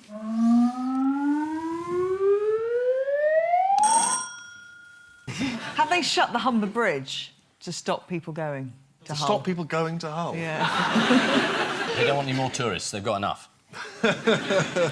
Maybe they're trying a new slogan, Hull, 1 letter different from hell. Could be it, couldn't it? Well, you're in the right neighbourhood. Both of you in the right neighbourhood. John Prescott's from Hull, or he's MP for Hull. Yeah. That's why they just close Hull. Yes. He's not an MP anymore, is he? Other than being no, he's Member of the House of Lords. Oh right, he's a lord in Hull as well. Is he the Lord of Hull? Well, I don't know. I am the Lord of Hull. It is to do with Hull, but it's actually The Economist magazine. They have a very specific view on Hull. It should be shut down. Is that what they... Absolutely right, yes. The Economist magazine thinks that the city should be closed down along with Burnley, Middlesbrough and Hartlepool. Closed down? Just closed down. Why? The Economist described any efforts to save struggling northern communities as misguided. You lived in Leeds, didn't you? I was born in Leeds. Born in Leeds? Yeah. Should they close that down? Leeds is doing very well. It's Is it doing- thriving. Have you heard of Leeds, Ian? Yes. Yeah. There's a football team in Leeds, isn't there? There is. Leeds United. Yeah. You see? Local knowledge. Paul, any view on Leeds? So good they named it once. Yes, this is The Economist magazine's plan to shut Hull. Grim, dull and uninspiring. The Economist comes out every week.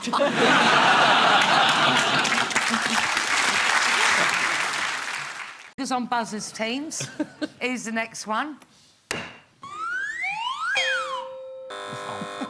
Two lookalikes got married. They were professional lookalikes, and he... I think I got this right way around. He looks like Debbie Harry. Debbie Harry, that's right. And she, bless her, looks like somebody out of Thunderbirds.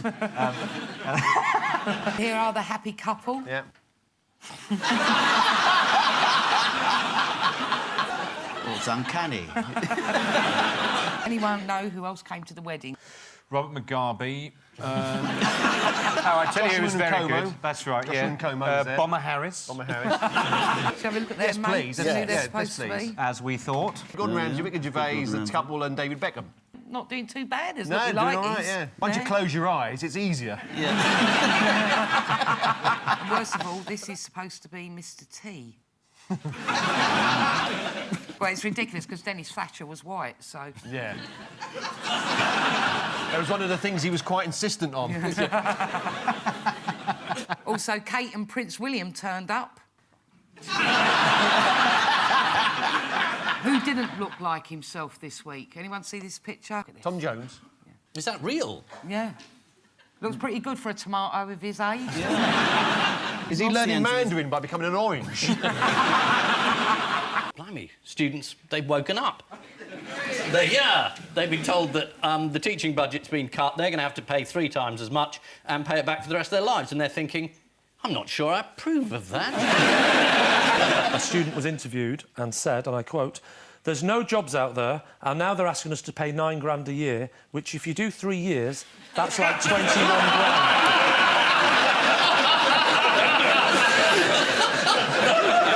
Of course, the Lib Dems were staunchly saying, of course, they wouldn't go up, which is great that they got in power and put it up. Yeah. Well, they had no idea they were going to be in power when they... Well, they could have...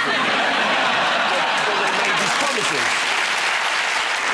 Nick Clegg keeps saying it's the right government for the right time, which I think is such a seedy way to sort of dignify opportunism. You know, he would have made a pact with the Klingons if it meant a sniff of powder. I don't know, I think the Klingon manifesto was pretty good. No. I'm going to disagree here because the Klingons have shown in the past that they're hell-bent on world domination, so I'm glad the Liberal Democrats are in there with them.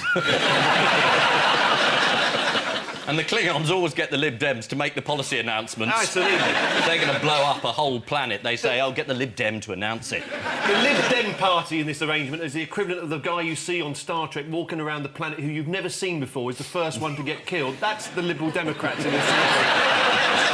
But how does Nick Clegg look at himself in the mirror in the mornings? Just looks at David Cameron and sees the same thing.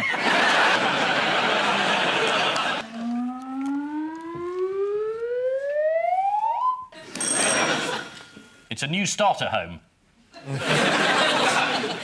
It's a man who's tried to post himself. Yes. Is it? Yes, it is. This is the news that a burglar has been posting himself to businesses in order to rob them. Fantastic. How does he get out with the loot? Well, how does he get himself delivered in the first place? Does he just sort of get into the box outside a post office with the address on it in the hope that the postman will go, I must have missed that earlier. 15-stone package. Do you know what ruined the plan in the end? Yeah, wrong postage. Yeah, not enough. This isn't a British story, though, is it? No, he's Polish. Yeah, because you'd just die in the box, wouldn't you? Waiting to be sent. They force him through the letterbox. do not bend. It specifically said do. Time now for the Missing Words round, which this week features as its guest publication Reg Transfers, the magazine for the world of personal number plates. And we start with Simon Cowell reveals what? Reveals his number plate. You probably can't see Simon Cowell's number plate for all the cigarette smoke billowing around his pregnant girlfriend. Did you see? There were pictures of... Did you not see that? There were people smoking. There's a picture of him in a car, fagging away, pregnant girlfriend in the passenger seat. Unbelievable. I thought he was evil before, but... Simon Cowell reveals his baby name choice is Simon. Oh. The baby's due in February. Simon Cowell's already got a high chair, some tiny clothes and a booster seat. All he needs now is to get some stuff for the baby. Next, Cornelius Gurlitt has been hiding what? Is it complete as it is? Just been hiding. That's the Nazi art. Masterpieces, yeah. I will give you that. Cornelius Gurlitt has been hiding secret Nazi art stash. Yeah. All the paintings were confiscated in the early 1940s, or as art historians call it, Hitler's angry period.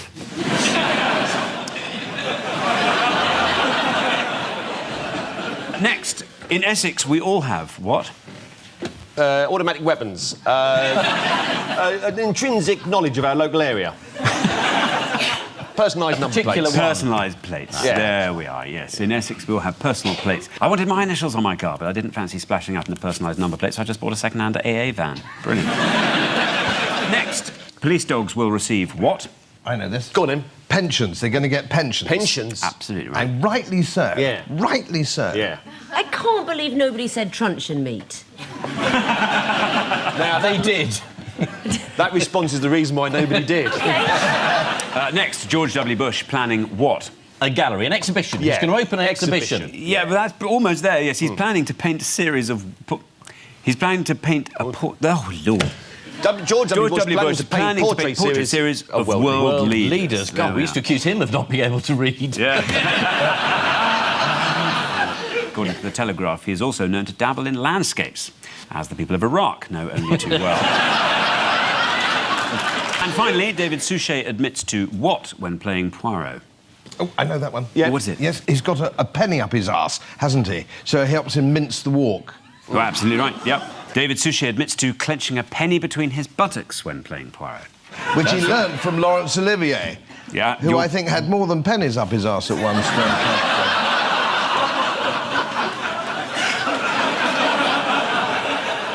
Right down to the line, Godfrey. Sorry. I know you won't ask me back. So, the final... Now, who reshuffled themselves this week? An extremist are you looking for, Richard? I am looking for an extremist, but that's after the show. Tommy Robinson. Oh, the English Defence League. Tommy Robinson, the English Defence League. Tommy Robinson, absolutely yes. right. What did he do this week? He resigned from the English Defence League and... He found out, much to his horror, that a lot of them were racist. I can't... Didn't understand I don't know what's going on. I mean, we used to march into Muslim areas and that and go Muslims out, and we ate Muslims and we ate Pakis and that, and then it turns out some of them were anti-Islam. So I went off them. And do you know what Tommy... And do you know what Tommy Robinson does for a living? Does he work at United Nations? Because he could see sick children with Roger Moore and Lulu. He also used to run a tanning shop. Exactly right, yes. What, changing the colour of people's skin? Yeah. So your customer comes in, come in, madam, and next after half an hour later, you can get out. The tragic lawnmower accident involving the royal correspondent, Nicholas Witchell.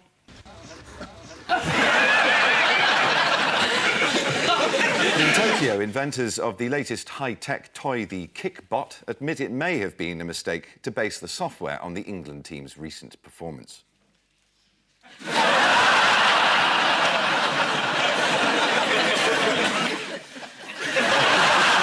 In the kitchen of Heston Blumenthal's restaurant, there's evidence that someone's ordered the slow-cooked lamb.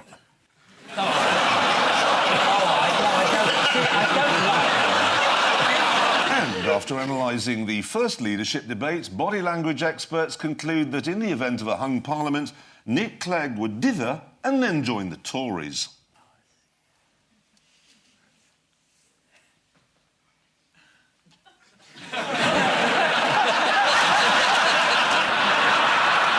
So this is Wayne Rooney, who this week has had a hair transplant. Do you know how the operation actually works? Yeah. They find the hairs on his arse and pull them all the way through. I knew it. Well, apparently what they do is they dig out the hair follicles from a place on his body where the hair's still growing. Yeah, exactly. And stick them on his head. Exactly. How did the news leak out that Wayne had had a weave? He tweeted on Twitter. He showed his bonce, his arse bonce to the world. His bum head was displayed. There we are. There he is, old bottom nut. Not bad, but he was actually trying to take a picture of a dog having a shit. What, in his car? What did his message that accompanied the picture say? My head feel great, but my ass hurt a little bit. And how would you describe Wayne's old hairstyle? Defunct? Gone? Well, technically it's known as a widow's peak, which usually for Wayne is around 75. His avatar on the brand new FIFA 12 football game will need to be altered as it features his old widow's peak. I think actually if you look closer in the background of that picture, you can just make out Ryan Giggs shagging his sister-in-law. The Telegraph, thousands of people lining the streets have given the relay a carnival feel. For example, someone dressed as a cod and another as a chip in Falmouth. You Brits really know how to put on a show. You wait till you see our opening ceremony. There'll be hundreds of chips. Six or seven cod. Morris in a giant cod costume. This is the Olympic torch, which is boldly going where no Olympic torch has gone before. Namely, yes, I agree with you. Namely, Turo and Il Fracum. Sounds deeply sexual. Kind of like a cigar advert. Have you been to Il Fracum? I have. The place is laced with prostitution. That's their new slogan now. That's right. Come and get laid in Il Fracum. There is the happy man. Oh, there he is, look. Yes, it's the new royal wedding for next year to cope with the economic straits, the terrible climate out there. It takes all our mind off it by saying, look, she looks like Diana. Look at her, look at her. And that's what we're all going to do. She's a commoner as well, because she's only upper middle class. What is it they said? She's going to make the royal family more accessible to the public? Yes. I think it sets a challenge for Prince Harry to go and find himself a proper scumbag. What was Harry's response to the engagement? It means I can get a sister. Deep coma. The sheer tedium of the subject. He said, even as a member of the royal family, I've had it up to here, he said. Or was it up to there? I can't remember. And they promised me I wouldn't be forced into doing any painful puns in light of a recent incarnation of mine as Sherlock Holmes. So without any further ado, let's move on to round two. The round of the Baskervilles. Buzz when you know what the story is.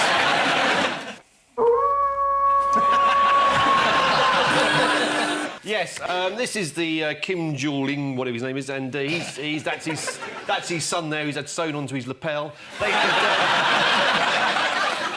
They sat in the Korean town square and watched these idiots parading up and down with their boots, you know, identical marching and stuff. You know, just a ludicrous display of conformity. Yes. Yeah. Is pretty much what this is about. But let's just get the North Korean names straight, shall we? Yes, do. Who's this? That's Kim Il-sung. Kim That's the Il-sung, father. the previous dictator. Oh, right, yeah. That's Kim Jong-il. Yeah. Looking a little bit lonely. Now for his son, Kim Jong-un. It looks like he might bring hope and optimism to a beleaguered nation. And so who's this then? If it's not Danny Dyer. Is that the other son? It is the other son, Kim Jong-nam. He's not got the job as next dictator. He's given it to the younger son. Because the father didn't like him. Do you know why he didn't like him? Was it the hat? Did he dislike him because he's got a small lampshade tied to his index finger? There's a lot of fathers that put them right off you. He wanted to visit Disneyland Tokyo. ITV had a man in the field there, and the intrepid reporter attempted to assess the relative popularity of the Kims. Let's have a look how he did it. There are no opinion polls in this country of dictators, but I did get a chance to carry out an extremely unscientific measure of the young general's popularity. Well, let's see how popular the new leader will be. Kim Jong-sung. Kim Jong-il.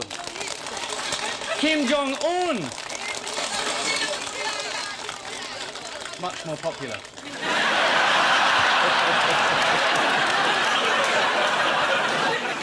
This is the unveiling of Kim Jong-un as successor to Kim Jong-il. Chief of the North Korean army, Ri Yong-ho, had a message for the nation saying if the US imperialists and their followers infringe on our sovereignty and dignity even slightly, we will blow up the stronghold of their aggression with a merciless and righteous retaliatory strike. Adding LOL, smiley face, kiss, kiss.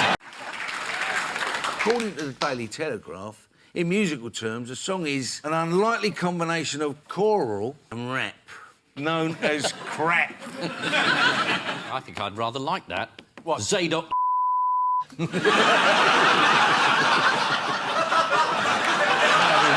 good.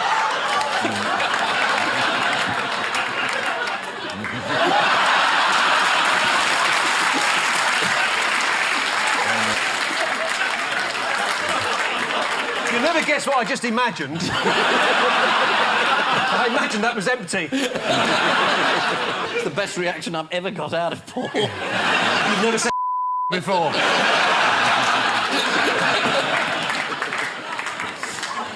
Oh, well, that's guaranteed that to be in, otherwise you won't explain this to anybody. Oh, dear. Let's move to Scotland. Yes, let's move to Scotland. Well, the recording's not going that badly.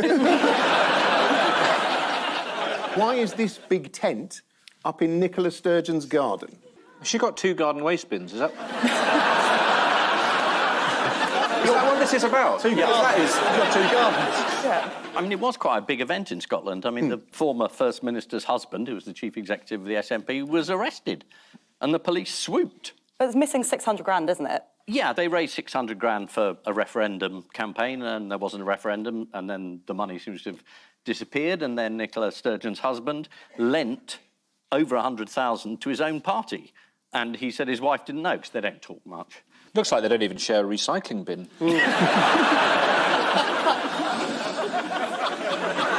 We should say Peter Murrell has been released without charge pending further investigation. We should, but it'd be funnier not to.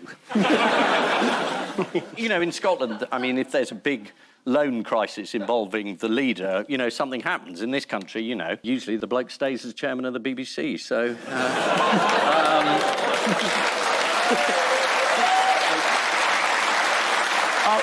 Sorry, no, I'm just being told you're not even allowed to think. Where do you want to start? Well, why don't we start with the warm-up for the Prime Minister? Did you see that? He was warmed up by his wife? Yes, usually you're introduced by a colleague or a friend, but that's obviously not going to happen. This time, Rishi decided he'd get his wife to come on, and she came on and said, he's a really good bloke, he's decent, he's honourable, and you thought, this is the Conservative Party, this isn't going to work. Should have come on and said, look, he's a pathological liar, he's completely economically illiterate, vote for him, and they'd have been screaming on their feet. She did actually describe him as my best friend. Yeah, she said, we're one team, which will interest the revenue. And what was the big announcement that he had to make? That he's still Prime Minister 1 year on. The big thing they're going to do, or perhaps not going to do. Is it something to do with HS2, by any chance? Yeah? Yeah. Because they're following on their policy, stop the boats and also the trains. Which of Boris's acquaintances have embarrassed him recently? Evgeny Lebedev. That's right. Lord Lebedev, the son of a KGB oligarch and owner of various newspapers, Boris Johnson denies getting involved in security discussions over Lebedev's elevation to the House of Lords. The suggestion was that Lebedev was a security risk, you know, and that's why he shouldn't be a peer. But I can think of a lot of other reasons he shouldn't be a peer. I mean, he just supported Boris, he owned newspapers and supported him in the mayoral election, which looks like corruption, isn't, obviously. The thing I like about Lebedev is he sounds like a conversation between Bill and Ben, the flower pot. Yeah. He originally wanted his title to be Lord Lebedev of Moscow. I'd have gone for Lord Lebedev of Levered. What else has Rishi been pushing to the nation more recently? What's he very keen for us all to do?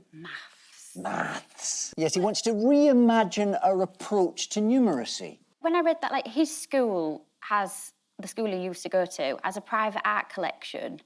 I just thought, like, my school had a private art collection, but it was like a cock and balls behind the bank shed. Was it a Picasso?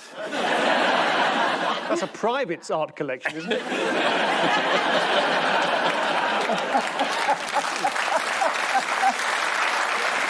I used to teach maths. Did you? Yeah, I know.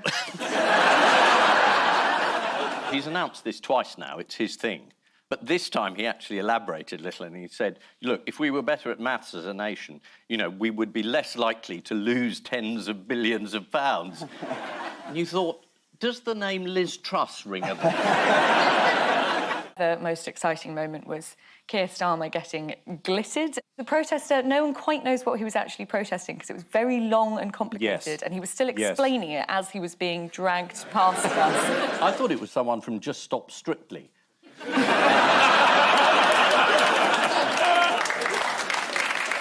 I'm actually dressed up as Keir Starmer in the glitter God. and the red.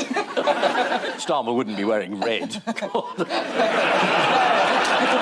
What was the point of the glitter, though? Was it at a level of interest? Yeah, I mean, it made Starmer look great. Everyone around me was saying, oh, doesn't he look great in that But he one?" had to take his jacket off, which it looked slightly rehearsed. So suddenly it was Keir gets down to work, Full shirt stuff. sleeves, Yeah. no jacket, not formal, not posh. And I think it was rehearsed because he'd ironed his shirt sleeves, and whoever does that, unless they're planning to take their jacket off. choreographed? Yeah, I think it was well, no, I don't really. Well, GB News, they like a conspiracy theory.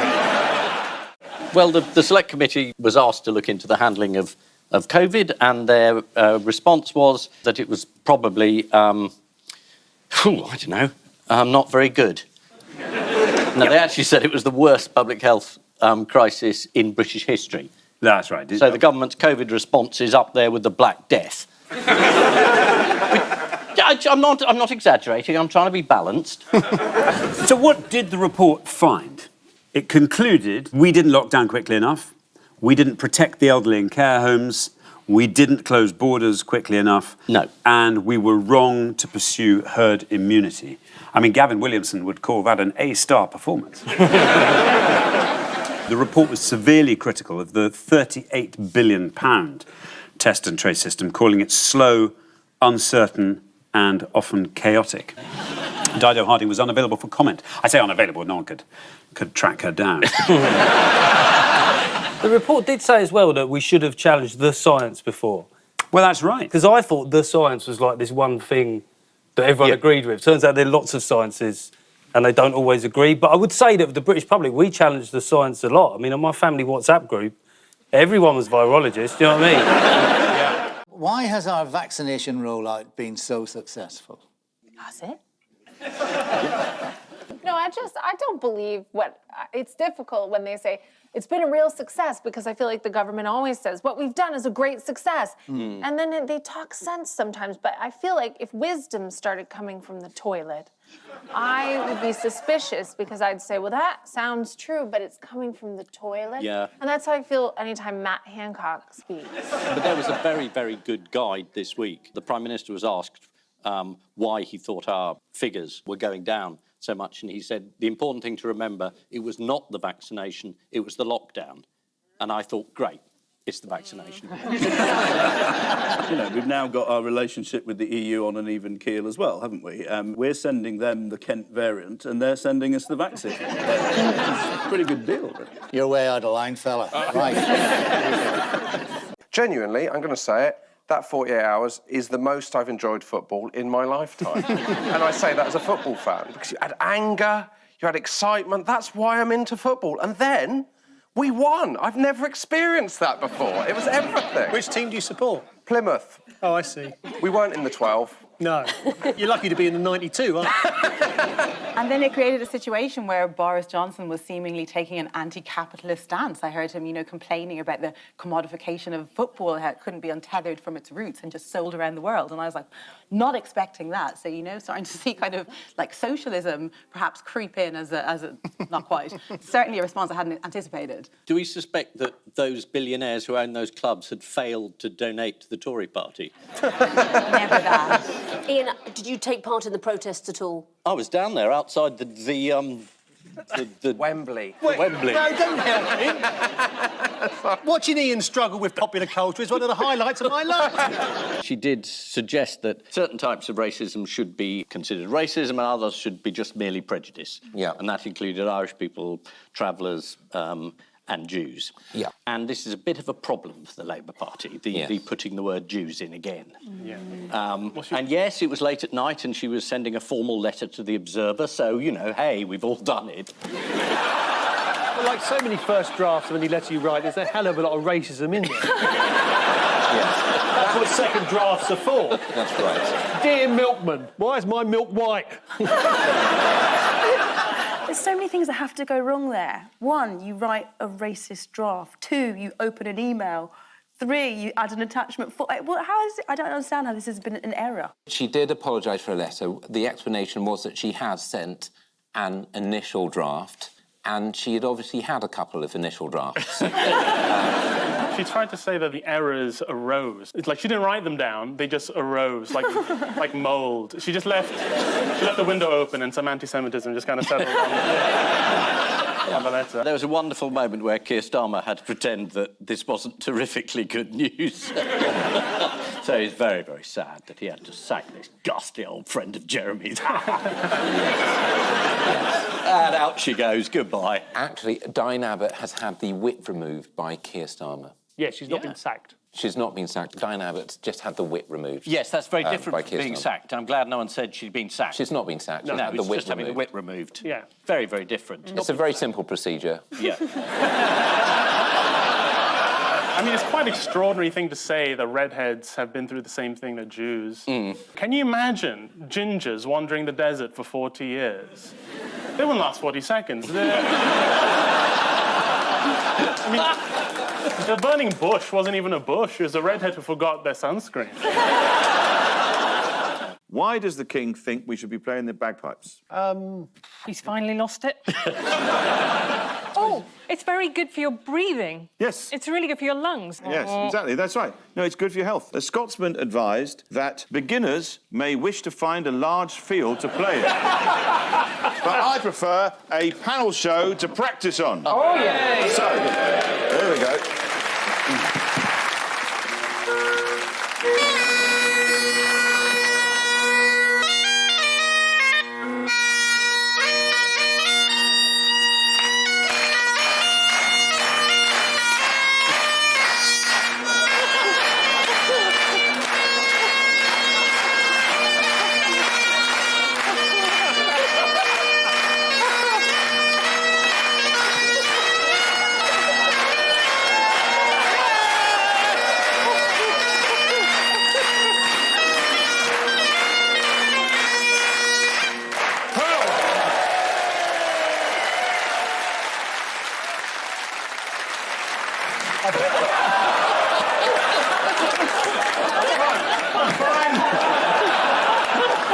Yeah, it's really good for your health. While you're recovering from I was wondering why we'd never done that before. Now, due to COVID and the shortages, why might it be easier to get into a club this year?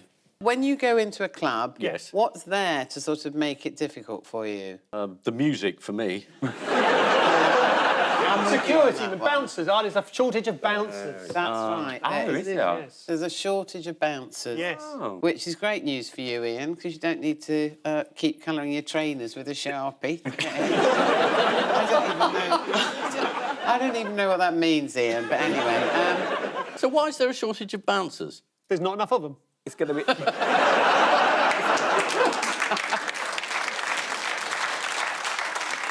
I don't think there's a shortage in Essex. Everyone's a bouncer. Everyone? Oh, a bouncer every 3 doors along. What do you do for a job? Bouncer. Genuinely.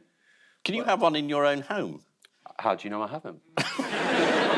And I saw you outside on the lawn the other morning, yeah.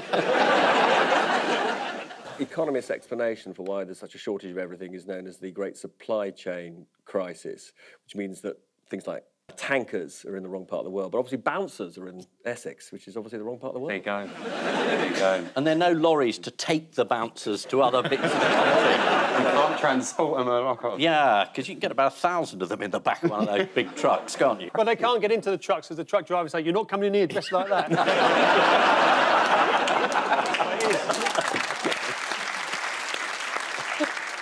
Now, the Queen has pulled out of hosting a reception for world leaders at the conference. What would she be doing instead? Is she hosting the One Show? Could well be. I tell you who's done a lot to reduce their carbon footprint. Prince Andrew. Yes. He's not left his house for months. Good on him. Andrew's not going because the word cop is in the title.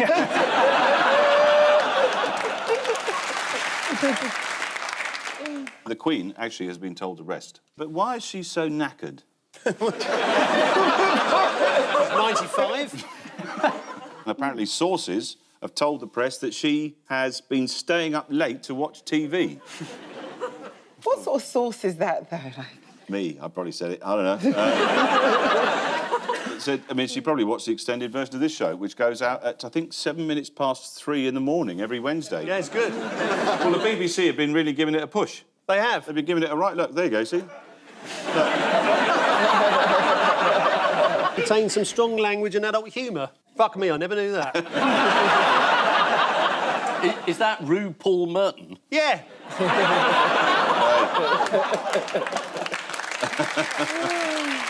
Who did lend Boris £800,000? Do we know? We don't know. No, we don't, do we? No. Why did he need £800,000?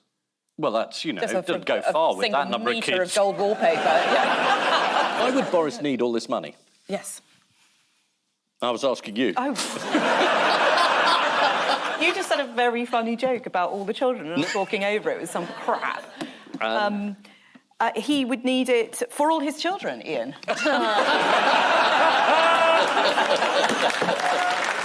The local elections are happening right now as we speak. Why are the Conservatives predicting they will lose 1,000 seats? Because they're optimists.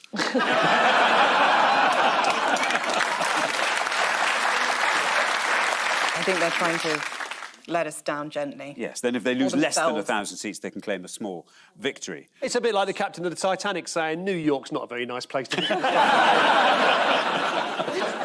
Something's gone wrong with Rachel Reeves' new book. Yes, bits of it appeared on Wikipedia before she wrote her book. And it made huge chunks of it, apparently, which appeared elsewhere before the publication. Yeah. I find this one particularly confusing because I think Rachel went to Oxford and LSE, which are pretty, well-established, great universities. There's a lot of thick people going to these places. Honestly, you'd be surprised that the standard has dropped over the years. Plummeted, hasn't it? Well, I'm not looking at anybody. So my point is, I went to Hull, great university, Yeah, in terms of the rankings, not quite up there with Oxford and LSE. In terms of the what? In terms of the university rankings, Yeah. not quite up there. And yeah, I'm pretty sure... There's not much else to do in Hull. That's not fair.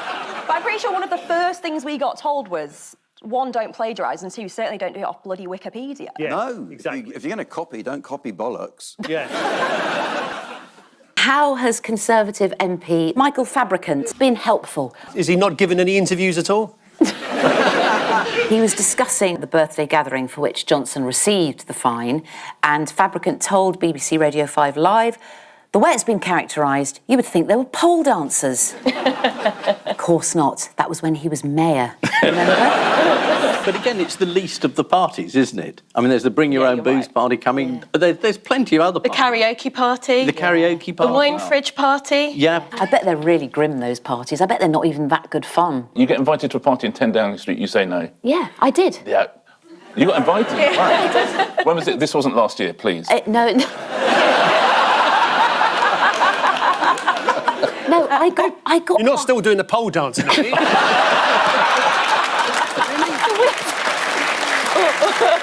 If Philly and Hollaby had gone through the... Philly and Hollaby?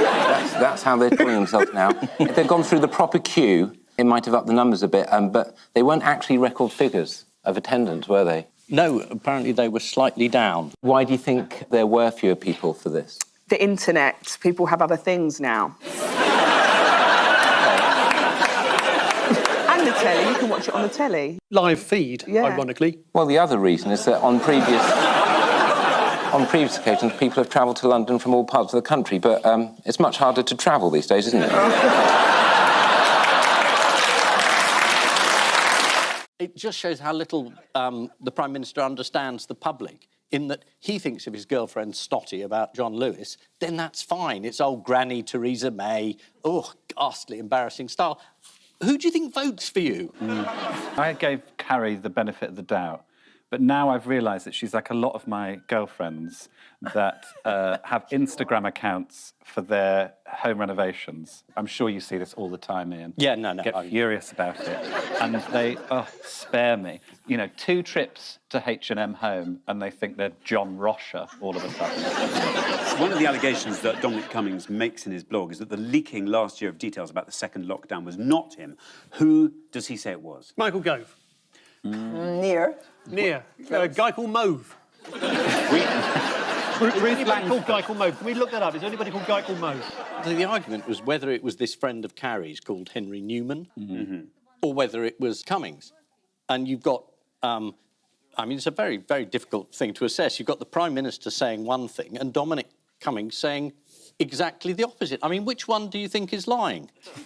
Answer both. It wasn't just Boris, was it? I mean, Prince Charles, he's a great champion of sustainability, and he went to COP26, which coincidentally is the number of palaces that the royal family had. And many of them are not used for much of the year, except as safe houses for Prince Andrew. And he also flew down to London on a private flight. He could at least have cadged a lift in Boris's private flight, couldn't he? I mean, who does the PR for these people? O.J. Simpson or something? And Leonardo DiCaprio was there, and he made a big thing about flying commercial. Yes. But you're like, he can't write any legislation. Like, what? He could just zoom in. He doesn't need to be there at all. Yes. He's very interested in protecting the children of the future and girlfriends of the future. Many of whom have yet to be conceived.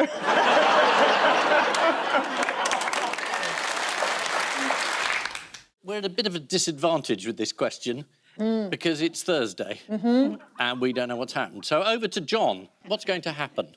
Well, everybody's watching the Hartlepool by-election and the Scottish elections, which are both going to be, one, tough for Labour, that's Hartlepool, win or lose, and for Scotland, it's going to be tough for the Union, however well the Scottish... Thanks, that's all we've got time for, John. What I'd say about Hartlepool, Labour's problem there has been that they've had a problem matching Peter Mandelson's working-class credibility. Yeah, you're right, this is Super Thursday. It really was, wasn't it? It was pretty super in the polling booth I went to. I took my own pencil. Oh, yes, because you're meant to. Yeah, you've got to be very careful reasons. now. You don't want to share it. I know, but don't you enjoy when you go to a polling station taking the pencils? Like, do you remember at Argos as well? Did you ever go... Do you know what Argos is, Ian? You lost me on taking the pencils. No, but it's... He sometimes gets confused between Argos and voting, because the last time he voted, you left with a fridge freezer. I suppose we should start by saying something about the bond market. I have no idea how it works. Paul? No, I don't know. I've actually got grade 5 CSE maths, which is the equivalent of 25 yards breaststroke. That may well mean you're the next Chancellor. You mentioned about Kwasi having a PhD in economics, which has come up before. No, he has a PhD in economic history. It's specifically about the Great Recoinage of 1696, OK? He doesn't know squat about what he's doing. And in case you're wondering, was that a financial success, the Great Recoinage of 1696? It was not. He has a PhD in failure. So... I tell you, those of us who lived through that particular crisis... Ian was the editor of Ye Private Eye. What's Rishi Sunak trying to do with the NHS to appeal to voters? Pretend he uses it? So that's a good answer. He's trying to reduce the scramble for doctors' appointments and give chemists more powers, what he calls common ailment services. Is that common as in plebby? What kind of ailments will chemists be allowed to deal with? They'll be able to prescribe antibiotics, won't they? Well, it's not one I've got here. No. You have to take it to another chemist then. All right. Is it repeat prescriptions? Earache, sinusitis, impetigo, laryngitis. It's a bit Mary Poppins, isn't it, that? Yeah. What else will chemists be allowed to do? Oh, well, I think you've just got Bit of this, really. diagnosis. Could it be anything to do with antibiotics? Yes, it is. It's a repeat prescription. Watching Cummings give evidence, it's terrible because Cummings has learnt absolutely nothing. He's equally arrogant. And then he starts calling other people liars. And you think, you're the man who gave us the story about having your eyesight tested in a car when you were breaking the rules. He still doesn't admit he was breaking the rules. I just thought, I don't care if I agree with everything else you say, you're a liar. I mean, I must admit, you're right. If this government goes on much longer, I wouldn't actually mind dying that much. When he was giving evidence, I don't know what a body language expert would say, but he kept his hand in front of his mouth most of the time. I think probably even later he'll try and deny it was him talking. When he first was in the middle of the COVID thing, Paul asked at one point, why on earth is this man, who's entirely unelected, dictating policy on vaccines, or indeed on lockdown, or anything else? It beggars belief that he could sit there writing WhatsApp message saying, let's get rid of Matt Hancock, let's sack the head of the NHS, let's sack everybody. Says who? But in your current guise of a 1950s East End gangster, I think you should pay him a visit. Yeah, I'd like to go around and give him an eyesight test.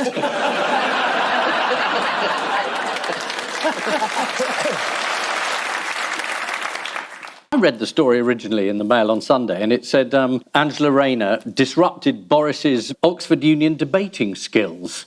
And I thought, well, this isn't true because he doesn't have any debating skills. But then it turned out that she had been making jokes about it. Yes, on a podcast. Yes. She actually even sort of used a rude word for it. And I began with... Is that the word you've repeated? No, it's not. It was a very similar word. It does begin with a G.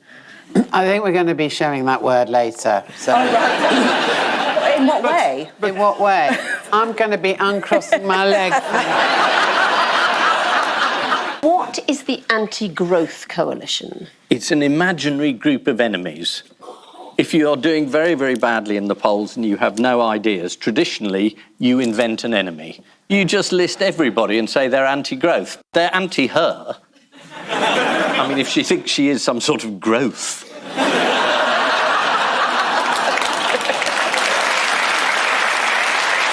Liz Truss said that the Anti-Growth Coalition included Labour, the Lib Dems and the SNP. The Daily Mail said Number 10 won't rule out Jamie Oliver. This is the news that Rishi Sunak is big in Japan. While back home... As opposed to diminutive here. Do you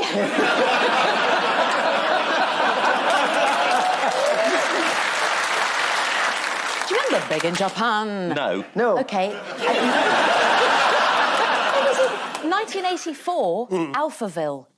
Big in Japan. Great song. Yeah? Yeah. Let's move on. It's quite catchy. It's quite catchy. I think I've heard it myself about 4 times in the last minute. Can't get it out of your head once you hear it. I know. Catchy in the sense that coronavirus was. Why is the Prime Minister big in Japan? He's gone abroad to avoid all the Conservatives telling him he's awful. He's got to find somewhere to go where they don't hate him. Yes. And Japan, they don't know who he is. What else does Suella Braverman want to ban?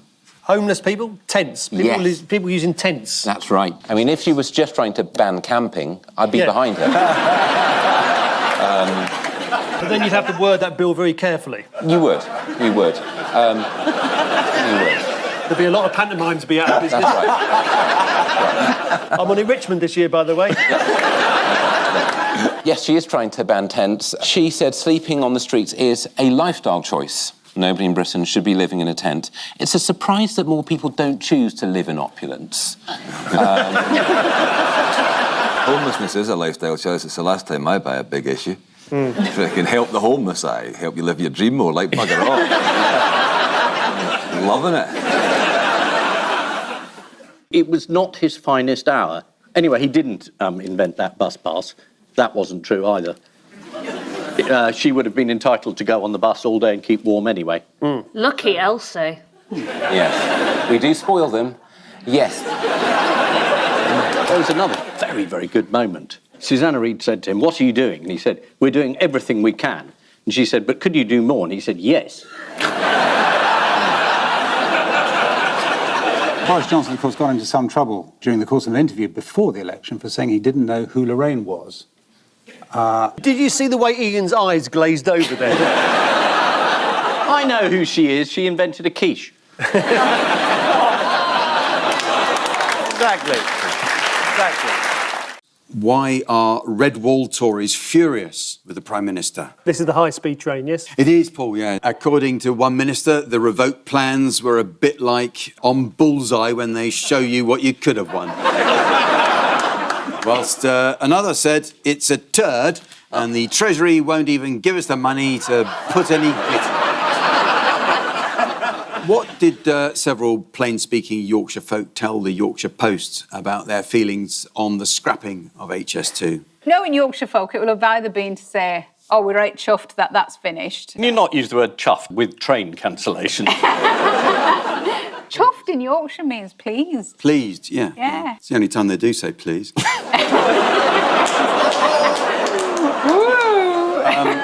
One Elaine Gatehouse spoke for many when she said, absolutely delighted.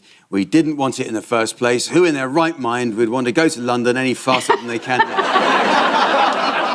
Nearly everything announced in the mini-budget isn't going to happen. No. So all the pain and all the turbulence will be for nothing. Yeah. It is about confidence. And if the markets, which, you know, I know you don't, but, you know, the Conservative Party believes in the markets. If you ask the markets what they think and they say you're useless, then you have to think again. It's interesting that the markets themselves have become part of the anti-growth coalition. Yeah. They are famously quite pro-growth, aren't they? The markets? And you know who's joined now? Oh no. The entire Tory party. Do you think she's got a plan, Ian? Is there something that we've overlooked here that she may have? No. The fact that you guys are 90,000 points ahead in the poll, Yeah. does that not scare them? They don't seem to have noticed. It scares me. We're all scared. On current polling, there would be like 3 Tories left. Yeah. Like 3. Ian Duncan Smith.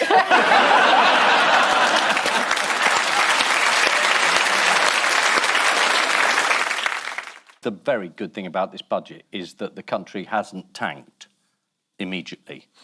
Being very harsh on the Conservatives, very harsh on the government. They're trying. They're going to sort it. What, they've only had 13 years? 13 years? They'd, you know, give them a break. Are we doing the COVID inquiry this week? Is that coming up later? Maybe. Oh, OK. Yeah, well, I'll keep my comment for that now. You are right, though, that Jeremy Hunt referring to turbocharging growth was Liz Truss. Oh, my goodness. It's all right, because no one remembers her. No, you're right. Liz Truss. She was a good Prime Minister, I tell you. A lot better than that other one. Yeah. Liz Truss. Liz Truss. Ironically, she was lacking support. It's a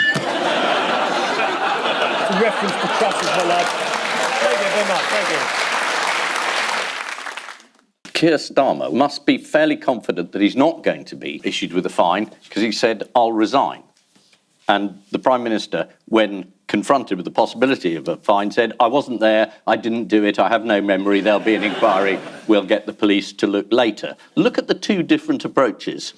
I'm just saying. My problem with the parties wasn't really the parties, it's just that no one ever explains what the party games were. They just... there was wine, there was cheese, there was party games, and I just... What do they play? At a Conservative Christmas party, apart from avoid Matt Hancock at the mistletoe. Definitely pin the tail on the donkey. Yeah. Or pass the parcel, but every time it lands on you, you have to add another layer of wrapping because the truth should never get out. No, it's pin the blame on the public. Calm down. You're talking about mixed messages. I thought that you were referring to the fact that we discovered that there'd been loads of parties at Downing Street about a year ago. Yes. When they weren't meant to be having parties. It was around about the time the track and trace app had gone so badly wrong, hadn't it? And it, I think it sort of messed around with various sat-nav things. Anyway, it turned out that number 10 had been flagged up as a dogging hotspot. You're not normally like this. Have you not been out of the house much? What has The Sun discovered about what's in store for office partygoers this Christmas? Many firms are curtailing certain activities. Oh, yes, and no photocopying your bottom. That's every year, though. What sort of country have we become where you can't find it off? We're going to hell here. We're going to hell. Is that what the private eye Christmas party's like, Ian? Just continue. They do a brass rubbing of each other's bottoms at private eye. There's an allegation that the government didn't cancel many parties last year, and this is what you mentioned, Camilla, even in the middle of lockdown. So, just explain the story again. I think even in November, when everybody was in full lockdown, I think they were still having leaving parties and sort of, I don't know, sleepovers and, pyjama parties and Secret Santa and, Twist and stuff like that. At Downing Street, it was basically a massive orgy. And we were all sitting at home... Looking through the window. Crying. Why can't they do the decent thing during the lockdown and drive to Barnard Castle? He specifically goes for the health secretary, but he doesn't mention Michael Gove at all. Yeah. Once. I mean, Michael Gove was in charge of as much as anyone else during the early pandemic, and he's been let off completely. It's a select committee, and the evidence is very selective. I mean, it's the most pathetic score settling by a man, and if you go through his evidence, it just doesn't stand up. The only things that stand up are the things that we all knew anyway. All of us, even the filthy journalists and press, endlessly trying to make trouble. We put all these allegations to number 10. Number 10, oh, who's the spokesman? Dominic Cummings. He denied them all at the time. Now, oh, I've just noticed. It's... anyway. It's beyond belief. I suppose this is just the unbelievable news that Liz Truss was Prime Minister. And now she's gone. In fact, her whole career was one enormous U-turn. She walked into Downing Street and then she walked straight out again. She didn't drag it out. No. They dragged her out. Yeah. She did 45 days. And that doesn't include the mourning period of the Queen. So just think what she achieved in 35 days. They seem to keep doing shorter times per go. Yeah. So... It sounds from what you were saying that whoever wins next week and becomes Prime Minister, the victory speech will be something along the lines, I'm very pleased to have become Prime Minister of this country, and that's why I'm tendered my resignation. He's only handing over his WhatsApp messages from 2021, from when he changed phones. So, yes. Is that right? So a lot of the messages we're not going to see, and... The original phone he had, he was on a boat with Rebecca Vardy. Yeah. Ruth, it makes me think about WhatsApp messages between politicians. Mm-hmm. So, are you in a WhatsApp group with Boris Johnson? I'm not in a WhatsApp group with Boris Johnson, but I do co-chair his Appreciation Society with Nadine Dorries. So, have you ever WhatsApped Boris? Yes. But in his old phone. I don't think...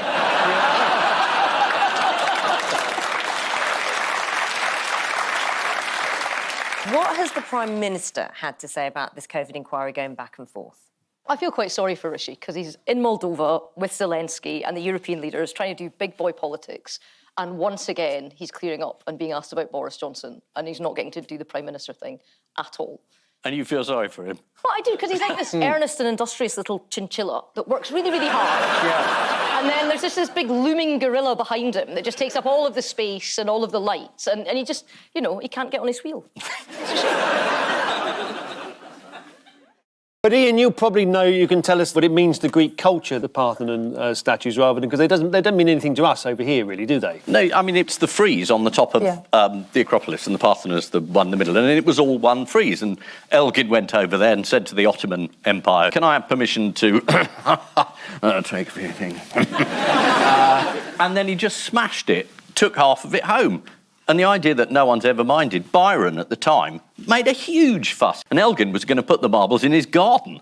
The only reason the museum's got them is he went bankrupt and needed someone to buy them. I mean, that would have been a hell of a shed. Yeah. Where's Elgin? He's down there. With the headmistress just popping off like that. But that's the thing, you see, it was the Ottomans, wasn't it? You know, Good sofas. Yeah, exactly. Good sofas. That's what they're going to want back next. They're going to want our little puffy seats. Yeah.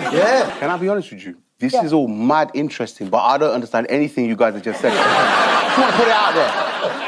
Inflation's 9%. And if you're watching the repeat, it's 10. It is. It's rampant inflation. But who is definitely not to blame? The global economic situation is not to blame, but in fact, the people who are to blame are people who were working from home at the Bank of England, according to the Mail. I thought it was energy. A lack of energy, the cost of energy? No, the cost of energy. I thought it meant just sort of general malaise in the population. Can you explain this energy cap thing, which has been massively increased? Yeah. Yes. And at the same time, there are massive profits being posted by the energy companies, which some people are saying, your party in particular, I think that should be subject to a windfall tax. That seems incredibly convoluted. Why not just make the gas a bit cheaper? Is there a reason why you can't do that? Well, I think somebody thought that was a good idea. Yeah, no. Yeah, but to be fair, you're working them with your foot. The man who said he was definitely not to blame is the governor of the Bank of England, Andrew Bailey. He said that he was helpless in the face of global shocks, which is reassuring to us all. How did he try and calm things down after being helpless? He said the situation is apocalyptic. And then we all felt reassured. I mean, would this be a good moment for you to say something reassuring to the nation?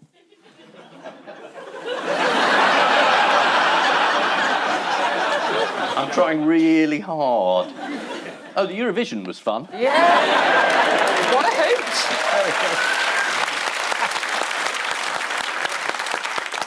Yet another PM that's been to Oxford. Him, Oxford, Liz Truss, Oxford, Boris Johnson, Oxford, David Cameron, Oxford. What are you saying? Well, I mean, what is it about Oxford that produces an endless list of bozos that come in front of us? Endless list of bozos. Did you hear how Keir Starmer greeted him? He congratulated him, didn't he? Yeah, he said in Rishi Sunak's first Prime Minister's Question Time, the only time he ran in a competitive election, he got trounced by the former Prime Minister, who herself got beaten by a lettuce. I do wonder if that lettuce is still going. I think they should do a winner stays on with Rishi. I mean, Truss must be off salads for life. Before he went to the States, Rishi went on a day trip to Dover. What did he take the opportunity to do there? He took a tour of the White Cliffs and he visited the Vera Lynn monument and he sang We'll Meet Again to a group of immigrants who are coming back again. He turned up in his big pair of boots, didn't he? Yes. Shouldn't that not say stop the boots?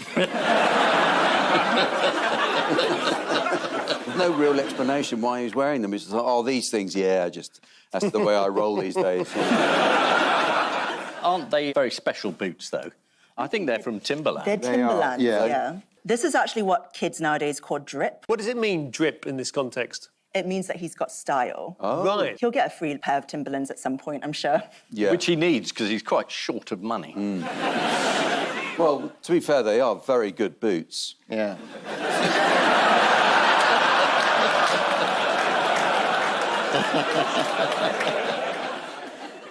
I've heard that apparently he deliberately ruffles himself. I've seen him do it on this programme. Hair just come out of makeup's there, sort of combing his hair and stuff. 15 seconds come out later.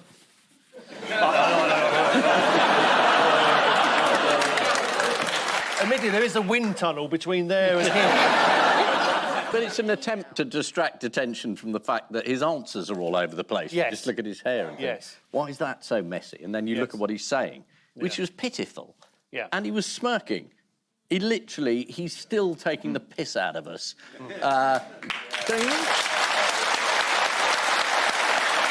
How do you feel specifically, John? Because I read that, so whilst these parties were going on, you were obeying the rules. I got told you got quite into gaming during the lockdown, is that right? I don't what? I think he said you went on the game, but I'm sure that... Just reading what it says on the card. I hope you've got photographic evidence to back this up. I was told that you got into gaming. You played games during lockdown, is that? Well, I played 1 or 2 with my grandchildren. Call of Duty. Call of Duty. Now, the Prime Minister's version of that is going to people's leaving parties. Absolutely. He kept saying it was his duty to turn up to people's leaving dues on the grounds that this was good for morale, even if it was against the regulations. Whereas the rest of us who were trying to go to, well, funerals in my case, but leaving dues in the metaphysical sense,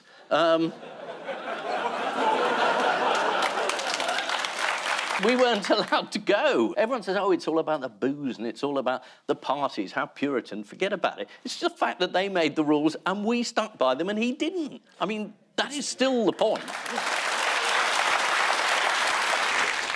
So the wedding took place without members of the public gawping at them. Do you know how they managed to do it? The cathedral was cleared of tourists just before 1:30. I mean, they got me out. I was just... You stood there with your confetti. But I've got my confetti. He said no friend, so I thought I'll come.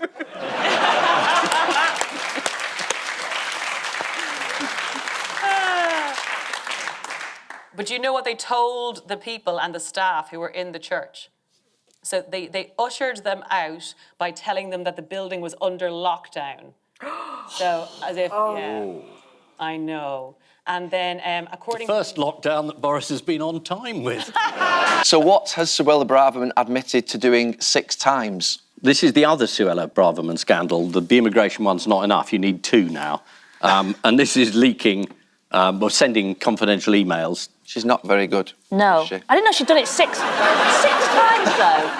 6? She's changed her story from 6 days ago. A lot of 6s in this. Oh. Yes, you're absolutely right. She was sending confidential security documents to her personal email. Braverman apologised for her error in judgment. This has all led to a new nickname for Suella Braverman. What is it? There was Leaky Sue. Leaky Sue? Leaky Sue, that's a new one. Oh, no, that sounds like a drag queen. Leaky Sue. It is Leaky Sue, which used to be our nickname for David James. Oh, yes, I can see why. You're into football, Ian? Love it, love my football. What did Mr Johnson say when he resigned as an MP last week? This was the kangaroo court, was it? Was that the line at the time? I don't know what a kangaroo court is, but whenever I hear it, I feel like he's hinting that he's going to be on I'm a Celeb next year. Is it a court run by kangaroos or one that judges kangaroos? It's a bit like sheepdog trials. I went along once and 3 were guilty. He said, I did not lie, and I believe in their hearts the committee know it. He also said, I am bewildered and appalled that I can be forced out anti-democratically by a committee chaired and managed by Harriet Harman with such egregious bias. But what undermines this accusation? There's 7 people and 4 of them are Tories. So even if Harriet Harman wasn't on the committee, he would still have been found guilty. I mean, some of them are Brexiteers. Everybody thinks he's guilty. Apart from Jacob Rees-Mogg and Nadine Dorries, and they're bonkers. She hasn't resigned. She said she was going to resign, and that was a week ago. Yeah. Nadine? Yes. Well, you see, Boris promised her a peerage. Another woman he told a load of lies. In other news, Vladimir Putin is running for president again. He's running for re-election. That's right. In a tightly run race. Yeah. And his slogan is, I probably won't kill you.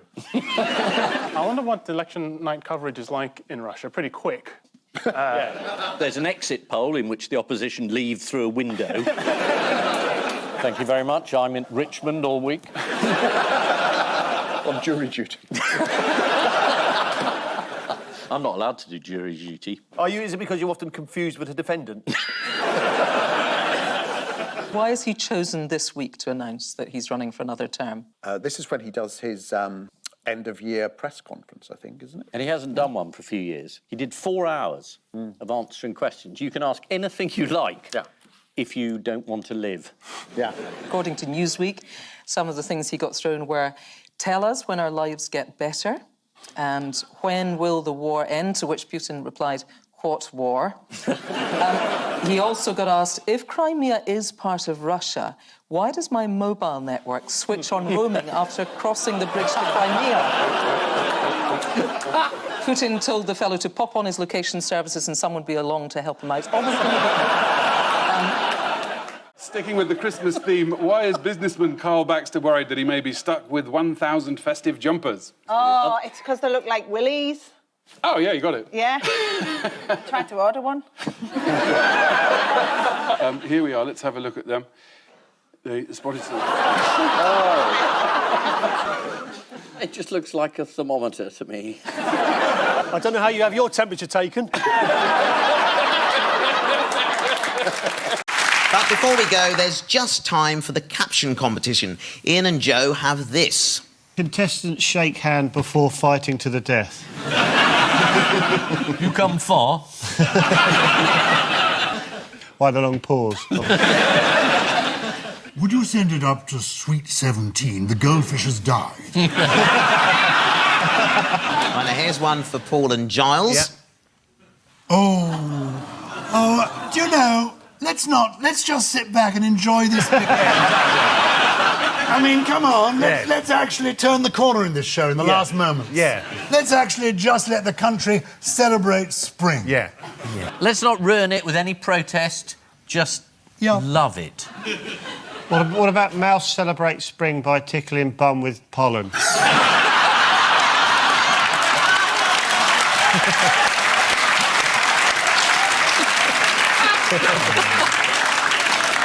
On which note we say thank you to our panellists, Ian Hislop and Joe.